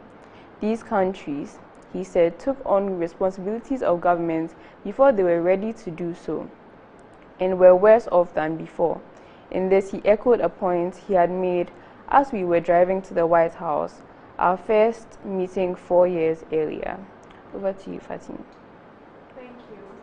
All right, so on the pastor's prophecy story, Gastiman says, do we just cancel this prophecy in the name of God? What does the law say about prophecies like this? Don't you think these so-called prophets could do anything towards physically in quest of fulfilling their prophecies? I think the police should arrest him instead of saying we should cancel it in the name of God. Now coming from David Bass, he says, Paul, is it possible for our frontline contenders in the upcoming presidential elections to consider wearing bulletproof vests? I think it's worth considering. Now Bernard Dancer says, DMB's Bass campaign strategy is very commendable, and seeing the organic love the people he meets show him in his shop to shop, area to area, house to house, ghetto to ghetto, church to church, etc. is a beautiful sight to behold. And I remember when watching his campaign videos and pictures, it is possible. Now Kelvin says, NDC and John Mahama will remain in opposition forever and ever. Coming from Cynthia, he says, Baumia delivered, period, and I'm coming down to vote. Abubakar Possible says, they said if the NPP elects Baumia as its flag bearer, they were not going to campaign, but now what are we seeing? They are sweating like playing football for 120 minutes. Felix Nyako says, how can the NDC ever claim to be better managers of the economy? A Master Planner Junior from Kintampo says, in 2016, inflation was 17.45, but Mr. Paul, in 1999, inflation was less than 7%. It was around 4%. Dr. Baumia, as the chairman of the EMT, was the only time Gaba was able to maintain a single-digit inflation for 4 consecutive years. That is 2018 to 2021. Historical, it has, and it was only from 1968 to 1971 that Ghana has been able to maintain a single-digit inflation for that period. I wouldn't be surprised if Dr. Baumia becomes president. Ghana is likely to maintain a single-digit inflation for more than 8 years, consecutive years. Let's give Baumia a chance, and it's possible. What do you have for us, Angelo? Yusuf on the politics of dirty tricks says, Apostle rather, saying, it's time to sue some people for defamation and make some millions. Interesting advice. And Ben Christo from Kumasi has some advice for you, Paul. He says, please, Paul, FIFA decided to take the cameras off spectators who steal their way onto the pitch during football matches. And since then, research has it that the number of spectators who do that is on the minimal. Please, Paul, I beg you, he says, stop reading the messages of those who insult you on your show to discourage them. It's a way of silencing them. Thank you. Well, we'll look into that. Fred from Takoradi says, this show is causing fear and panic. God has not revealed, this guy is talking about the pastor with his prophecy. He says, God has not revealed anything to him. This is all that they do. Last time you had one there who was very incoherent. We all know how tense this year's election will be. He used may, indicative of not too sure. Nyante from Takoradi says, Dampari will come for him soon. Now, Kabiesi, watching us from Sekondi, says there's something magical with Dr. Baumia. He knows how to diagnose the economy with precision and style. Voting for such an awesome son of the land is not only a national call, but God's duty. Richmond from We Also says, never again should the NDC rule this country. Richmond, perhaps you would have attached a reason why you think that. Now, from Dr. Eje watching us in Accra, he says, this economic crisis was all because of the hung parliament. Preventing government from getting its budget approved caused investors to shy away. With its ripple effects, the hung parliament was also caused by the fights against Galamsey. Now, everyone is also bashing the government for the economic crisis in Galamsey, but forgetting the government has brought this mess on itself because it fought Galamsey. We also have a page called Matter of Fact saying it's time to shift away from petty politics to policy-based discussions. Our leaders should come to be held to a higher standard of decorum and respect. The constant barrage of insults and personal attacks only serves to erode trust and undermine the integrity of our political process. Let's demand more substance and less slander from those who aspire to lead us. The future of our nation depends on it. I think that's very, very creditable a statement to make. Back to you, Paul. If you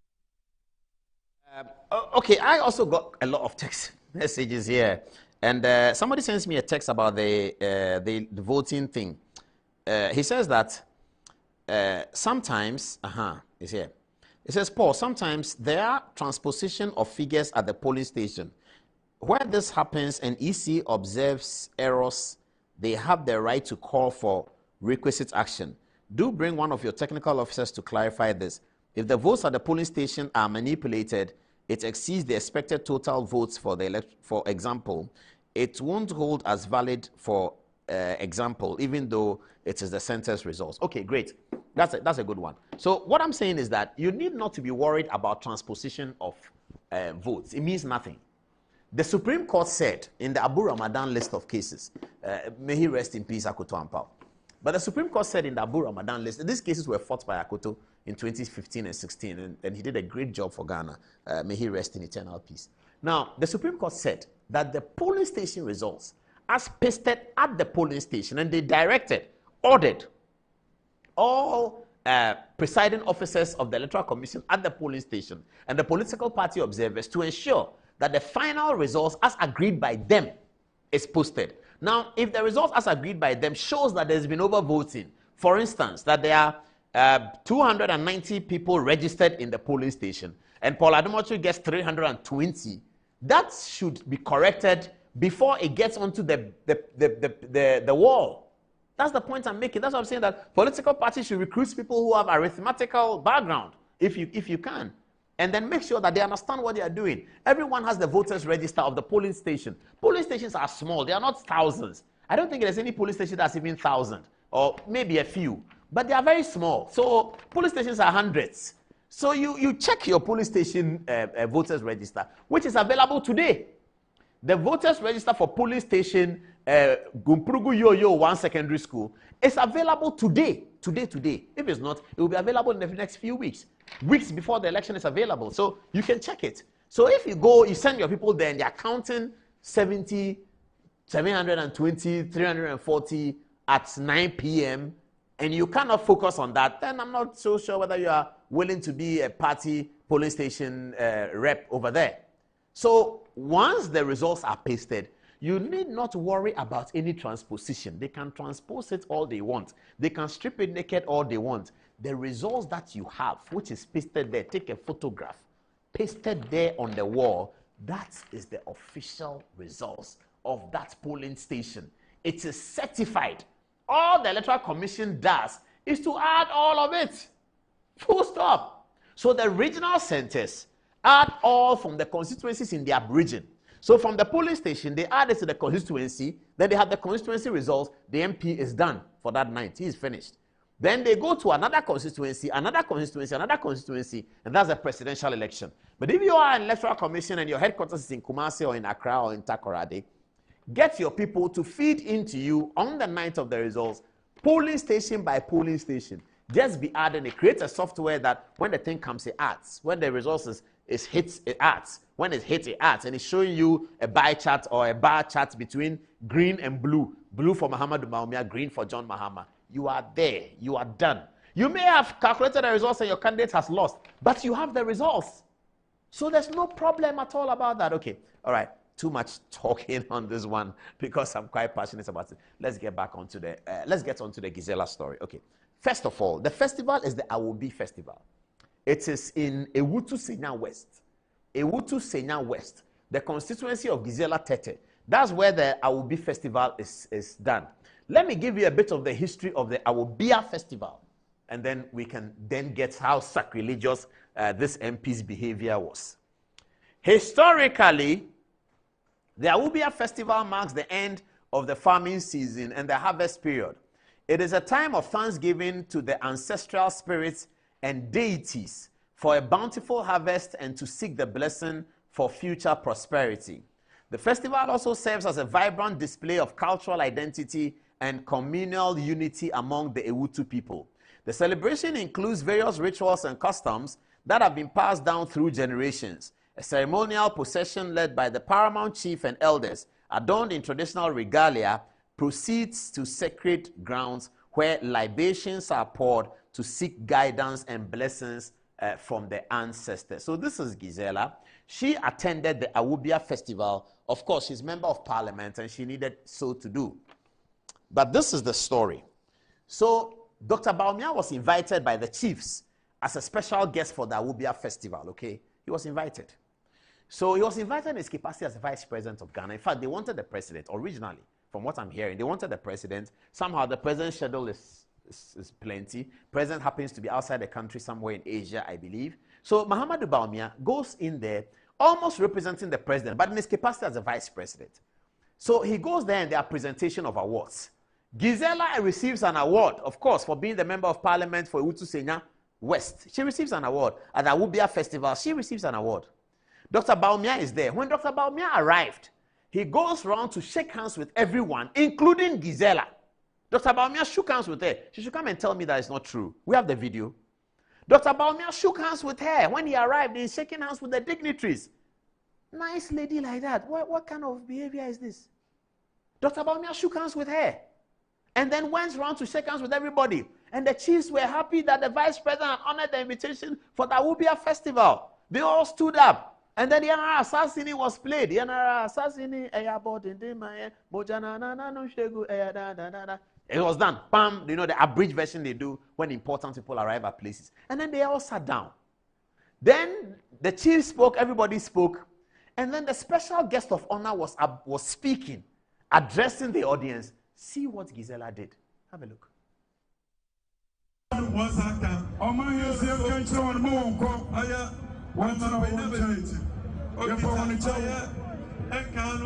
Ghana City million 500 million OCDs. OCD on my time in himself, Mananano, Wasaka. Bring Yabafra. I am Ghana Mapena Wachanim, His Excellency, Alaji, Dr. Mahmoud, Baumia, Walasa, the first of one son of God, when you're dead.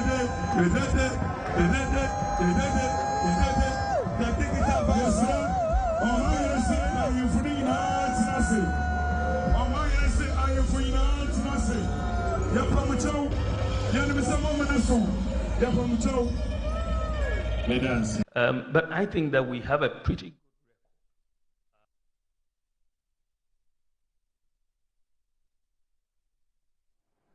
So when she knew that the MC, the chief, there's a chief who is an MC, who is now introducing Dr. Baumia to come. And then she walked out with her supporters that she doesn't want to hear what Dr. Baumia has to say. I think this is terrible. Parliament's privilege committees must deal with it. Put Gizella's photograph there. Parliament privilege committees must deal with it. We can't have Gizella is ordinarily, this is an Atete sister, a former foreign minister. This is her sister. So you would assume. I've interviewed Hannah Tete countless occasions. Here on Good Evening Ghana, when she was trade minister, I've interviewed her so many times. One thing you get with Hannah Tete is the decorum. That's one thing you get with Hannah Tete. Have you ever heard? That is why when the NDC in the year 2008 wanted to change their image, when they conducted the rebranding at the National Theatre, Hannah Tete was the person the NDC used to rebrand itself. Hannah Tete and Alexander Segbefia. They were the people that NDC used to rebrand themselves because Professor Mills was unhappy with this kind of gangster politics, insulting, fighting, violence. Professor Mills had taken over the leadership of the NDC, and he said that he wasn't going to have that with NDC. So he decided that for his 2008 election, he would conduct a rebranding. And he had two faces for the rebranding. The female face was Hannah Tete, and the male face was Alexander Segbefia. This is Hannah Tete's younger sister. Where did she learn these things from? Where did she learn from? Show me your friend, I'll show you your character. Show me your friends, I'll show you. Look at what she did. So it's just so debasing, it's terrible, it's horrendous, and it's uncouth, to say the least. You are a member of parliament. The vice president has come to your festival. This is your festival. And the vice president arrives and shakes hands with everyone, including yourself. You receive an award as member of parliament, which you deserve. The vice president congratulates you for the award by clapping his hands when you were called. When the vice president is about to be called to give his speech, you rise up and walk out. If she was walking out in good faith, do you know what she would have done? She would have stood up and gone to the dais and say, Mr. Vice President, I beg you, I need to go. You know it's campaign time, so this one, I beg you. And say, Nananom, Pachon Pede, Mr. Kwanka, Krebi. And then the MC will say that Gizella Tete, a member of parliament, or a Wutu Senya West, also Podo Srekwan, inti Opodoko, inti Akwandaho. This is what seasoned, well brought up people do. You don't rise up and pretend you are some macho woman and walk out with your supporters because you want to show that you have ignored the vice president so that NDC people will hail you. This is the kind of politics that we must stop. When political parties hail people because they can insult. When you saw that, where is Bobie's picture? Put it back there. They are doing radio program, and Foundation for Future, Media Foundation for West Africa says that 80% of their content is insults. And that is how you get plaudits in a political party. Because you are insulting, because you are rude, because you are uncouth, because you are violent. That's how you rise in a political party. Our children should not come and see any political party in Ghana that is rewarding such uncouth behavior. Political parties should not reward such uncouth behavior. We all remember how, okay, he's died, so I won't talk about him. May he rest in peace. I won't even mention his name to take your minds to it. But this was a gentleman who Kufuor as president had to deal with. He's an MPP man. But he was so Rambo that the president had to call him to order that you cannot do that in MPP. We should, and thanks be to Kufuor for his decorum. Glory be to Professor Mills. May he rest in peace for his decorum. And why are these things creeping back? Are we growing bad leaders? Is that what we are doing? We have done well in the past and we are doing worse in the future? Are we growing bad leaders? Is that Professor Mills' NDC? The one he said we should rebrand and take away the machoism and the uncouthness and the terrible behavior? Is it coming back again? Why is it coming back? Civil society, please deal with this. Parliament, ask her at the Privileges Committee, what was the reason for her walkout with her supporters in such a bullish and rude manner when the vice president was sitting down with the chiefs? She doesn't respect her own chiefs as well. You walk out on the vice president and your chiefs, the chiefs that are the reason why you are there. You walk out on them and the vice president because it is campaign time, because you have to show that you can show the vice president the highest disrespect. You have to show that. My goodness. Shame on you, Madam Gizella. Shame on you. Don't do that ever again. You are a member of parliament. And we all want to be members of parliament if there's opportunity. We want to see that being a member of parliament is something that we want to emulate. This your behavior. Nobody wants to emulate it. No one, no NDC member, no MPP member wants to emulate this your shameful behavior. My goodness. What is this? What is this? What is this? Shameful. Not because he's MPP or he's NDC. We can't build a society like that. The president of Ghana is the president of Ghana. The former president of Ghana is the former president of Ghana. It is very, very important. The former chief of staff of Ghana is the former chief of staff of Ghana. It is very, very, very important. We are building a nation. We should stop this disgraceful behavior. Totally disgraceful. I'm not sure your sister will be proud of that. I'm not sure. I'm not sure at all. What is this? Totally disgraceful. We'll take a break. When we come back, we'll take the comments on this one, and then Adenta Kumi will be here. This is Good Evening Ghana. It's live. I'm tired. I need to sip my Ekumfi juice, produced in Ghana, one district, one factory, by Akufo-Addo's vision. Ekumfi is here. I'm going to sip it right now for my break. Take your Ekumfi and sip it. I'll be back after the break. Don't go anywhere. This is Good Evening Ghana, and it's live.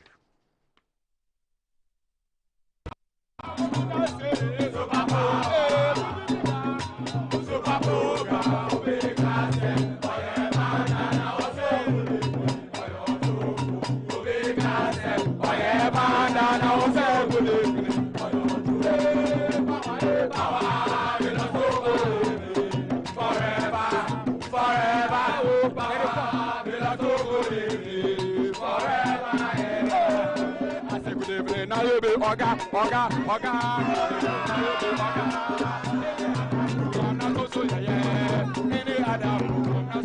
Oh, good evening. Good evening. I will be Oga. Good evening. I will be Oga. Any other so I'm not so Any other so.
Choose the perfect prize for you every week and stand to win your choice of exciting prizes. All to get more of what matters to you. Exclusive to Betway. Betway, get way more. Terms and conditions apply. Regulated by the Gaming Commission of Ghana. No under 18. Experience the enhanced protection of Star Motor Third Party Extra from Star Assurance, an enhanced motor third party insurance policy that provides cover for loss or damage to your vehicle's windscreens, side mirrors, back glass, and other glass components. Whether it's a crack or major damage, you can drive with the assurance that your vehicle is well protected. Our commitment to you includes affordable coverage options and a claims process that is both fast and straightforward, so you spend less time dealing with paperwork and more time on the road. Also, we have proudly partnered with Hope for Little Lives, an organization dedicated to supporting children in need. By choosing Star Motor Third Party Extra, you're protecting your vehicle and making a positive impact. Every policy you buy helps bring joy and support to children in underserved communities. Reach out to us now on our toll-free numbers 0800-177-177 or 0302-245-906 to sign up. Let us help you drive with peace of mind and purpose. Star Motor Third Party Extra. Drive with confidence, give back with heart. Star Assurance, your solid partner. In today's modern world, stairs are a challenge, especially for our elderly and those with health concerns. Navigating them can be difficult and even dangerous, but there's a safer way to move vertically. Lifts and Elevators Limited Company, your answer to a more accessible and secure vertical transportation. Our elevators and escalators, including top-of-the-line pneumatic vacuum elevators, Fuji elevators and escalators, offer a safer and more convenient alternative, eliminating the risks of stairs and enhancing accessibility for homes, businesses, and hospitals. Choose safety and convenience with Lifts and Elevators Limited Company. Elevate your spaces today. For more information, visit our website at www.elevatorsgh.org or call now on 0200-535-515. Lifts and Elevators Limited Company, the elevator people.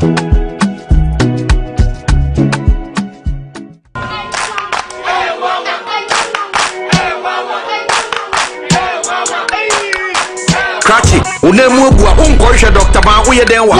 Oh, mesi ya mfano ko mami buru a. Ayi mami do buru. Ko ni atele be ko. Bra, mumi mfano ko Dr. Ban ho. Dr. Ban no ya de. Bra, se to ni nompemu adwuma sasabro slow Dr. Ban oye. Hey, so ni kemi ko na meka. Oh, nompemu nimdi ono na ye expert nya zanfo no. O akra eni kumasi nompemu expert yen kan kire o.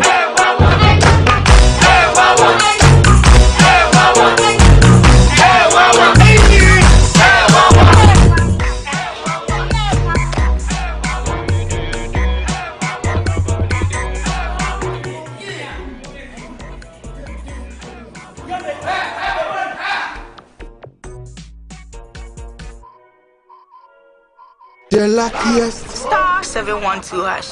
Luck is everywhere. 8K. Hey, you get an 8K. Get a packing so you have to come out. One lie. Hey, wait. You go put it on his tab. This is my man. Good luck. We'll wait here. We are star 712. I'm on dialing the magic numbers. Star 712. Now welcome to the luckiest. And now with me at home ticket. You can buy for yourself or your loved one. Mommy, tell mommy who's here. You're buying for me, right? Or who else? Oh. Let's choose buy tickets for others. Love you, boo boo. So maybe straight to option 4. Now we try. You need to buy tickets worth 50 Ghana to qualify. Yes, you can buy random or preferred tickets. I'm choosing random tickets. Listen, if you buy the random ticket, the system chooses a random number for you. But if you buy the preferred, you get to input your own preferred 5 digits. 5. Baby, give me your 5 numbers. And how much are we buying? Babe, look at the body and buy you. With your body, Hey, tread cautiously. Now follow the prompts and confirm. Now the luckiest. The luckiest is regulated by the NLA on the Caritas platform, not for persons below 18 years. TNCs apply.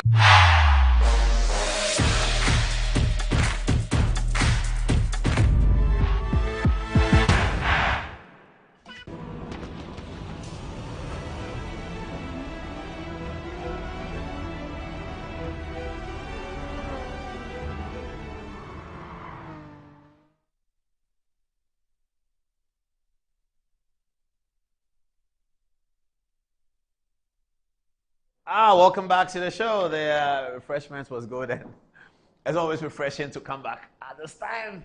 Adenta Kumi has taken his seat. He's written a book on the President Ghana Never Wanted, isn't it? Or he's writing a book in that regard. All right, so let's go to the text messages now, and Antoinette will start.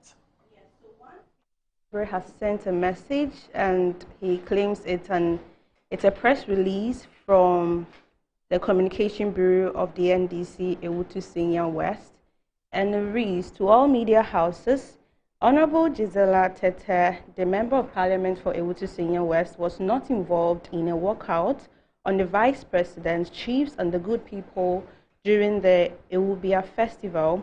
The NP sought permission to leave after her speech at the Grand Deba to attend to other equally important engagements.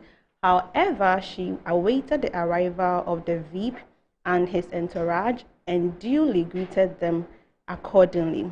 Now, it's a relatively longer read, but the last part says, the Honorable Gizella did not walk out on the Vice President and the chiefs. She was appreciated for her honesty, her humility, her integrity, and responsibility. Can you send a text message to the studio? Let them put it on the touch screen so we read it. Okay. So just forward it to them. If they can see it on the, if they can see it, they should just pick it up. Mikael, can you see it? So Antoinette, just send it to Apreku. All right. We need to publish it. It's very important. Okay, we'll do that. Since it's sought permission, so we're going to deal with that. Okay. So I think we can just. And Apreku, when it comes, get ready for the touch screen. Let me deal with it. All right, sure. So we'll just move past that then. So one Marshal Alfredo Paris says this is actually unnecessary. The presidency actually has got nothing on her. Speaking in reference to Honorable Gizella, she's got the right to do as she pleases, and it's probably the supporters reading meanings into this. Listening to Paul, it seems to me that Paul hasn't actually obtained any reason for your actions, but probably he's talking about it as he would. Nathaniel Kojo Anderson says, it looks like the pain of the NPP is that after turning the festival into a political rally and busing people from all across the country to attend the festival after the NP, who the organizers refused to recognize, left way after 6 p.m. when the chiefs were not supposed to be out at a Deba, the rally was mad. It is obvious that her presence meant a lot to the NPP. Yusuf Abduzati says, Honorable Gizella has really disappointed me because I admire her sister a lot in the way of politics. I always assume she learns a lot from her. Now, because we don't know the bits of the story, we can't talk much about it.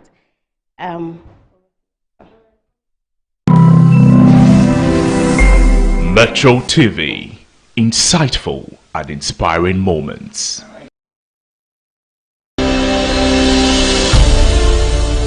This world, whatever does not get challenged does not change. Any state will continue to be that same state until it is challenged. Adam brought death and Jesus dissolved death. But death continues to behave as if it is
Here from DSTV. When we talked about Kintampo, and I'm very excited that most of our viewers are very agile. They quickly told DSTV that, hey, good evening, Ghana is talking about you. All right. It's from Niama Dagadu, who I believe works with the marketing of DSTV. He says as follows. There was a report made on your show about DSTV signal in Kintampo. Since our service is from satellite, we have nationwide coverage. I'm sure the customer has a faulty installation in his home. Our satellite signal is fine, and this person will need an installer to check his cabling and dish installation. Wow, I always knew that DSTV was a very, very sharp company. They do so well. They just charge us too much, but they do well. So this is a quick response from DSTV. They say radio gets results, but I think TV gets faster results. Thank you, Niama Dagadu, for reaching us. And the guy who talked about Kintampo and couldn't watch Good Evening Ghana because DSTV is not working. DSTV says it is working clear and fine, loud in Kintampo. And so please check your installation with your installer. Sorry about that. All right. Do they have it ready? Do they have the... Antoinette, were you able to send to them? Okay, so... Okay, but do they have it to start working on it? I need to show the viewers. I need viewers to see it. Okay, whilst we wait for that. It's 11:15. Oh, Adenta Kumi. Good evening. How is the campaign going for you young people who are MPP people? Are you afraid? Are you confident? What's happening? Well, Paul, good evening. Thank you and your production team for the opportunity. Young people in the MPP, I'll say that we are not afraid of anything because the facts are on our side. The facts are on our side. And if there's any, I mean, I'll show you a text message I received from, let me not say, he's a young person, but my senior sent me a message and said that I'm voting for MPP because of Dr. Bawumia. Because Dr. Bawumia, if you go to America, he sent you a message and says, if you go to America, we have the Reagan Republicans, and now we have the Trump Republicans. So I interrogated him and asked him, he said, Bawumia seems to be a different breed when it comes to politics. And he refers me to the very message you gave Dr. Bawumia when you were at the press conference. So it tells you that people are voting for different reasons. I had another text message, exchanged a text message with another older person and sent me a message, and I was actually angry. Sent me a message, oh, Nanado has failed. Then I said, Chief, can I call you? So we had a conversation, and I came to this conclusion. If there's anybody that has failed, then it's me. It's people like me who know the facts, and rather telling the facts out, I spend time doing a different thing. Party communicators, government communicators, who know the facts of what the MPP has done. A lot of people don't even know that 5.7 people have benefited from free SHS. Oh, has it reached 5 million? Yes. Oh, the beneficiaries, yes. But the beneficiaries, 2 million people have gone to free SHS. But when you move from Form 1 to Form 2, you are a beneficiary. Okay, so you're counting people twice. No, you have so you're counting them 3 times. You have year to 1, year them. 2, yes, year 3. You are beneficiaries. Oh, that's propaganda. No, that's not. Because year 3 we paid. If you say we paid level 100 and we stopped, that's different. But you paid for year 2. You paid for year 3. That's so how come an individual government pays 3 years. Yes. So you're counting the 3 years as 3 beneficiaries. Yes. And even that one, you have people that were not able to continue. Someone will say that, oh, the free SHS came. I'm pleasantly surprised that free SHS is back on the campaign as a major issue. No one thought it would be in 2024's campaign. But 4 years ago, it wasn't like that. No, it wasn't the big deal in 4 years ago. And this is what I'm telling you. I really wanted you to talk about this. In 3 years or 2 years, the same way we are shouting free SHS is the same way we'll be shouting Agenda 111. Think about it. It's the same way. It will happen at that time. It will happen at that time. But I ask myself, who is the president I want to see? Handling Agenda 111. Yes, who is the president I want to see? Or handling free SHS. Is it the president that told us that it is not realistic Or is the president that says, I will continue? Oh, if today, Dr. Bawumia becomes president and he does not do anything but continues what President Akufo-Addo has done, he will go in history as a president far better than John Mahama. If he's able to do more for one district, one factory, If he, do not more for even one more, village, one dam, if he's able if to he'll just continue, finish what Akufo-Addo started. and sustain Agenda 111. Yes. Only that. Only just education that. and health. Just is sorted. If he continues that, he will go in history as a president far better than the Prince of Darkness. No. I won't let you call him that on this program. I'll come you to can't why, say somebody's Prince of Darkness. No. Paul, so it's former President John Mahama who had an energy crisis situation. That's allowed. Prince of Darkness, no. So in a certain context. So if you the book I wrote. Yes, it's here. The president Ghana never wanted. If you look at the back of the book, what I wrote at the back, I said the title. There were two titles when I started writing the book in January. There were two titles. The first one is A Cautionary Tale, a history Ghana must never repeat. Yeah, you can say that. And the other one was The Prince of Darkness. No, that's one. Yes, that's why it's a title. And the book will explain everything. It's not as if you are tagging him as, you know, when you say in Christianity, when you call someone the Prince of Darkness, what it could That's Lucifer. But that is not what the book tells. You know, in the former bright morning star who became the Prince of Darkness. Prince of Darkness. But Paul, not in that biblical way. But Paul, if you look at in this Fourth Republic, Ghana has gone through a certain time of darkness where we talk about the chaos that we've been through, where we talk about there was no crisis. Let's come back to the campaign. Is NPP going to win at Denta? Very interesting. NPP. So what I love about Adenta is the way Akosua Menu is working. I keep telling people one of the reasons why I wasn't even encouraged to contest again for Adenta was because of Akosua Menu. I believe in women in politics. I believe in the affirmative action agenda and all those things. But Akosua has distinguished herself. She's shown that even though she's a woman, she knows the politics of how men do it. She goes down to the ground. She plays football with us. Plays football? Yeah. I mean, that's what makes her special. Akosua Menu has done, I'll say, a fantastic job. Is she going to win? She's going to win. Akosua is going to win. Against Ramadan? Akosua is going to win. Are you sure? I'm telling you, Akosua is going to win. Akosua is entering places that nobody wanted to enter. Akosua is doing things that the former MP with Yawabian Samoa is doing things that Yao didn't do.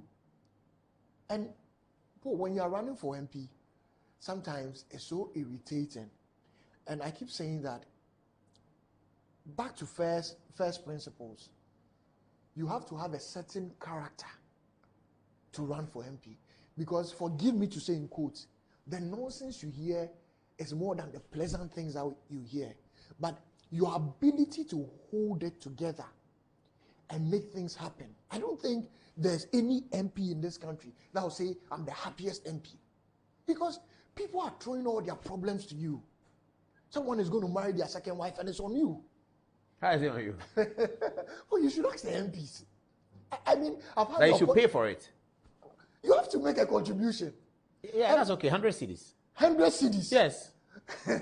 Well, there's no MP in this country that will go for a funeral and even pay 100 cedis. 500 cedis, they will even look at you some way. 1,000. 1,000 and above. 4,000. So imagine you are going for every weekend, you are going for 5 funerals.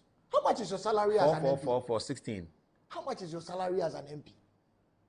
So the MPs are but if I am forced to pay 4,000, you can pay 500. Oh, our politics is different. When you pay 500, they'll say what, you are stingy. Exactly. But if you are an MP, your salary is your salary, isn't it? Yes, your salary is your salary. There's common fund as well. But common fund doesn't go into the MP's hand straight away, and it's not for the MP himself. It's for development. It's for development, yes. So it's not as if. So should Parliament be paying MPs some money for these things? I think Parliament should do more for MPs, even with their staff. When you go to the US, every congressman is entitled to 5 staff. That is paid for. Yes, that is paid for, and $1 million for running your office per annum. Yes. Every year. That's a lot of money. Well, it depends on the jurisdiction you find yourself in. Because some of the things they are doing, going for charity programs, supporting some initiatives, making sure that a certain project is going well, giving boys morale. So they are doing different things. Different. And Ghanaian MPs are the ones that, I mean, they do a lot. Ghanaian MPs do a lot. Ghanaian MPs do a lot. I mean, from the area that you are, how is Ekropon North looking? Is Samia Oku going to win? I keep telling people that Samia Oku distinguished himself nationally, and there's nowhere he will stand that will be difficult for him to win. He doesn't have. He's a people person. Samia Oku just gels with you. He sees your call, he will return. He sees. I mean, he's that person that gels with everybody, and it's very difficult to have a problem with him. Because when he even meets you, the way, and this is a guy that remembers names. I was with someone and Sami came and Sami mentioned, he said, hey, he remembered my name. We've just met once. So he's distinguished himself for national politics. That's how I see Sami Oku. So it's going to a constituency, it's simple for him. What about Medina? Susu is the incumbent there. People think he's going to win for the NDC. Being honest, I've not really paid attention to. But there's a gentleman at Medina, I see his posters a lot. And people tell me that he's helping. Is it Prince or... There's a gentleman. MPP candidate. The MPP candidate. Prince or something. He lives... I actually know where he even lives. He lives on the Ebri Road. You know, when you get to Adenta... when you're standing at Adenta barrier, this side belongs to Adenta constituency, and the other side belongs to Medina. Oh, I see. Yes, Adenta and Medina are very big. Adenta, Trasako is all part of Adenta, coming down to Amahia. Hey, I see. That's huge. Yes, that's very huge. Oyarefa included? Oyarefa is Medina. Oh, I see. And there's in fact, there's a part of Oyarefa that is also Adenta, because when the road is divided, there's a part that belongs to Adenta and there's a part that belongs to Medina. Medina and Adenta are very, very big. Same area. Aaron Michael Quay. Aaron is doing a perfect job. He's going on the ground. I've seen his door to door, and one thing I know about him is a very spiritual person. We have a group that in the same circles we pray together. So he is more. He started the work, let me say, 4 years ago. He started helping people in the community, the market women. So they are used to him. They are very used to him. The interesting one, University of Ghana, Ma Lydia versus John Dumelo. Ma Lydia, what makes Ma Lydia win?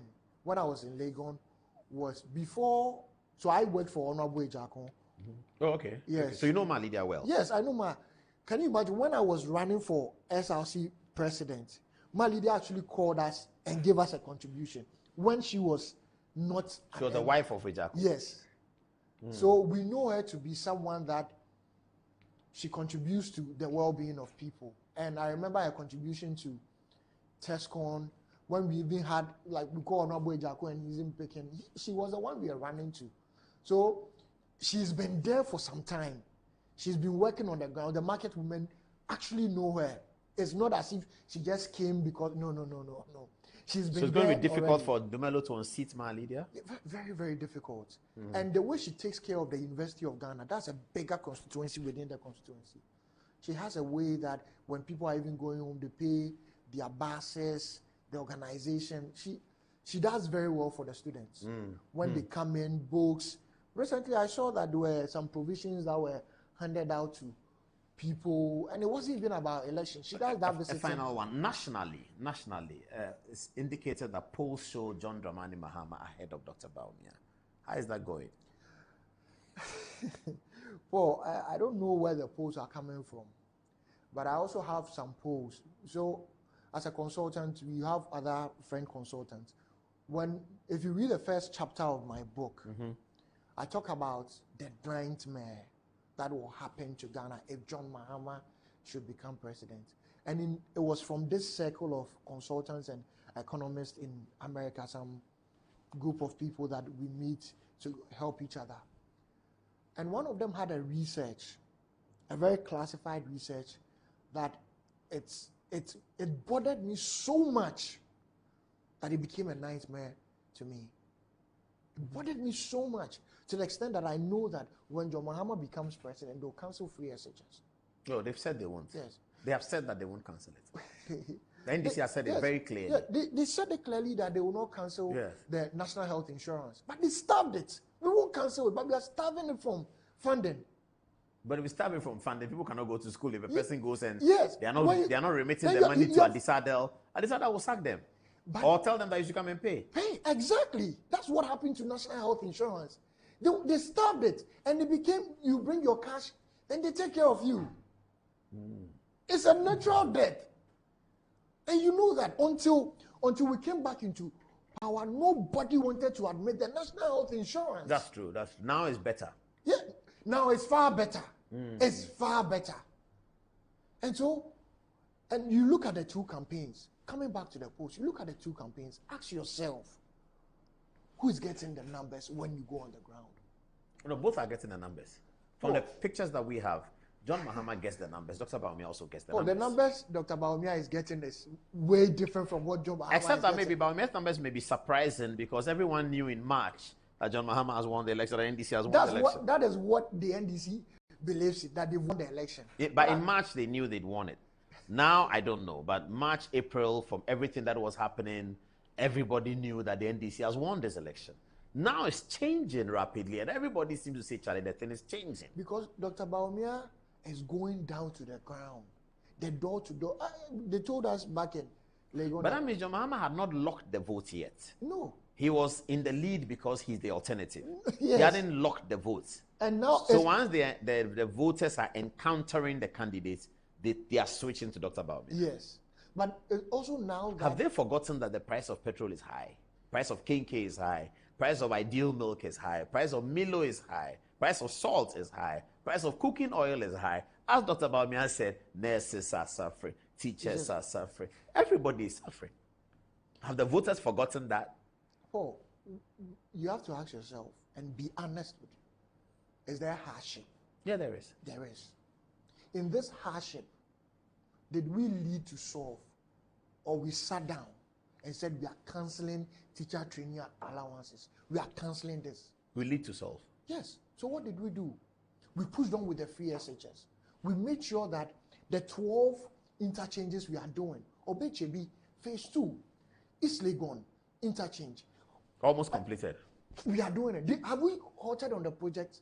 Have we said that the Kumasi bypass, we've stopped it? No. We are doing it's it. almost, they've opened part of it. In this hardship, that is the distinction between the old government, that you said, all things being equal.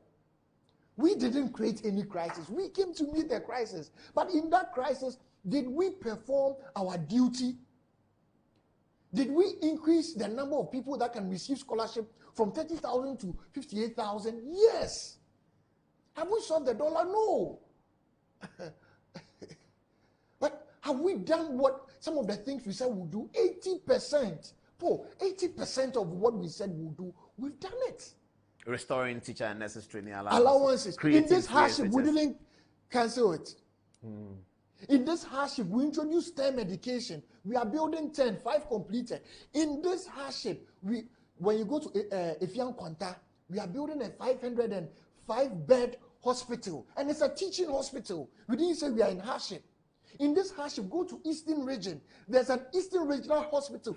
In this hardship, go to my own constituency, Amaya. We have they call it the agric aquaculture. Yes.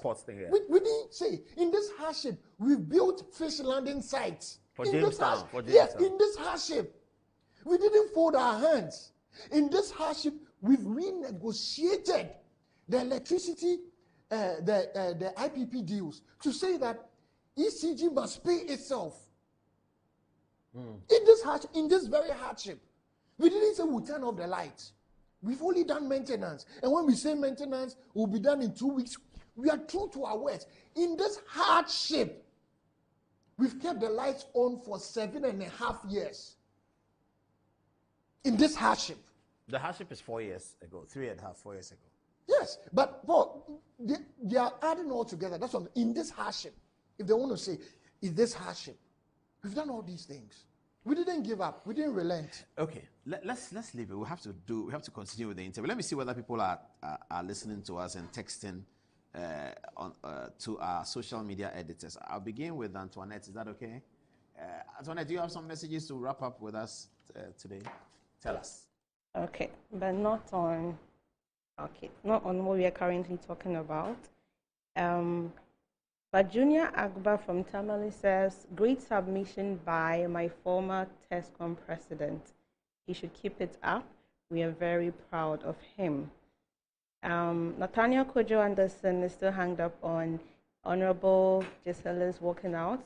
He says, Paul, she walked out of a political rally and not a festival. She is a better woman than all the women that I know.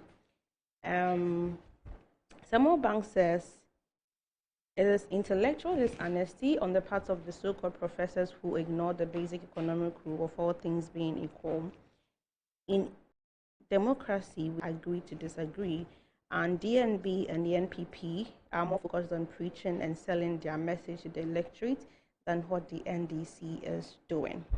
And lastly, Master Planner says, okay, it's a time to shift from petty politics to policy-based discussions. Our leaders should be held to a higher standard of decorum and respect. The constant barrage of insult and personal attacks only serves to erode trust and undermine the integrity of our political process. Let's demand more substance and less slander from those who aspire to lead. The future of our nation depends on it. Over to you, Anziba. All right. We have from Empty Boy GH, he says, Kumi stays on point. Abdul Aziz says, what is the campaign message of the NPP? Gilbert Adams says, nice submission and keep it up, from Gilbert Tema. Lastly, from Samuel Lamte, he says, you are a good communicator, Sammy. Over to you. All right, Gilbert Adams says, nice submissions. Also coming from Isaac Baffo says, everyone is realizing we have been beveled by some catastrophes, actually not the doing of the government necessarily. Kumi, I applaud you. Samuel Lamte says, good communicator. Ahmed Kwachi says, Paul, people have now seen the benefits of the free SHS, and in 10 years, people will fully understand the benefits. Yasu Eben says, this behavior is a sign of losing and confusion from the NDC. John Mahama can never become a president of Ghana again. Mark my words. Maxwell Entry says, DMB is so focused on his victory campaign. Nana Kwame says, for the NDCs know the truth, but they won't speak about it. General E.L. Coman says, the NDC should know spreading falsehood about DMB won't sway informed voters. Kelvin Mowley says, NDC and John Mahama will remain in opposition forever. And Steve says, all Muslims and Christians and believers should pray and work hard for Bawumia to win. In my heart, Bawumia appears to have a good and kind heart and seems to be the knowledge of the leading this country better. God will surely reward him with victory. And lastly coming from Kantamai says, the best and most educated program in Ghana and the world at large. Good evening to you. Back to you, Paul.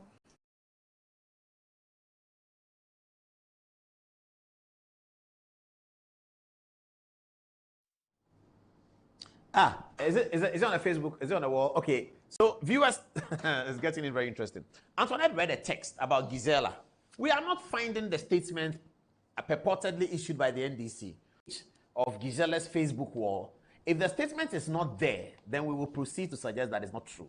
She has not issued any statement. Neither has the NDC issued any statement. It is the pressure that Good Evening Ghana is giving them that got somebody to go and type something. We are on her Facebook wall. Gizella, if you have issued a statement, put on your Facebook wall. Let's see. What's the time? 11:36. If it comes at 1 a.m., we know it came at 1 a.m. Yes, social media. Mark Zuckerberg, thank you very much for giving us social media. Today, we'll catch the thief. We'll catch the thief. Gizella has not issued any statement. We are giving you pressure, browbeating you on Good Evening Ghana. You go and type something. You think you are smart. You go and type something that Gizella has. She has not apologized anything, nothing. NDC has issued no statement. They have nothing to say except tomorrow to render an unqualified apology and for Parliament to render an apology on her behalf. Gizella Tufos, her leader, is going to render an apology on her behalf. What is this shameful behavior? And then you come and text that she asked permission. She asked permission from whom? The video that we saw where she was passing, who did she ask the permission from? The people who could have granted her the permission were on the days. She walked past the days with her supporters shouting a jobodo, and then they went away. What's permission? Please, just give us a screenshot. You are keeping long. People want to go and sleep. It's 23 minutes at the top of the hour, 11 o'clock. I will get the statement before we wrap up because it has to be on our social media page tomorrow. We are getting you Gizella's page. Is it getting complicated? Are they on it? Okay. Okay, are they on it? Viewers, bear with us. 2 minutes, we'll finish right now. I'm sure we are still on DSTV, our viewers who are watching us. Okay. They are struggling. They'll put it on a minute. Okay. Ansba is very tired already, but maybe Fatih can give us some text messages. Fatih? Oh, Antoinette, you have some. Okay, Antoinette is the class captain. So, yeah. Not Gonja says Adenta Kumi is actually a very solid guy and he's very vibrant as well, whom I greatly admire. I do appreciate his communication style and hope to emulate it as I grow. I cannot wait to read his book. Anthony Dutcher says the president's Ghana never wanted has my vote already. Sometimes when the damage control is too much, people begin to love the one you are against. Seydou Issa seems to be against the book. He says it looks like he will sell the book to his house people alone and the rest of the books will be wasted because no Ghanaian, apart from those who value party shirts, will patronize such a book.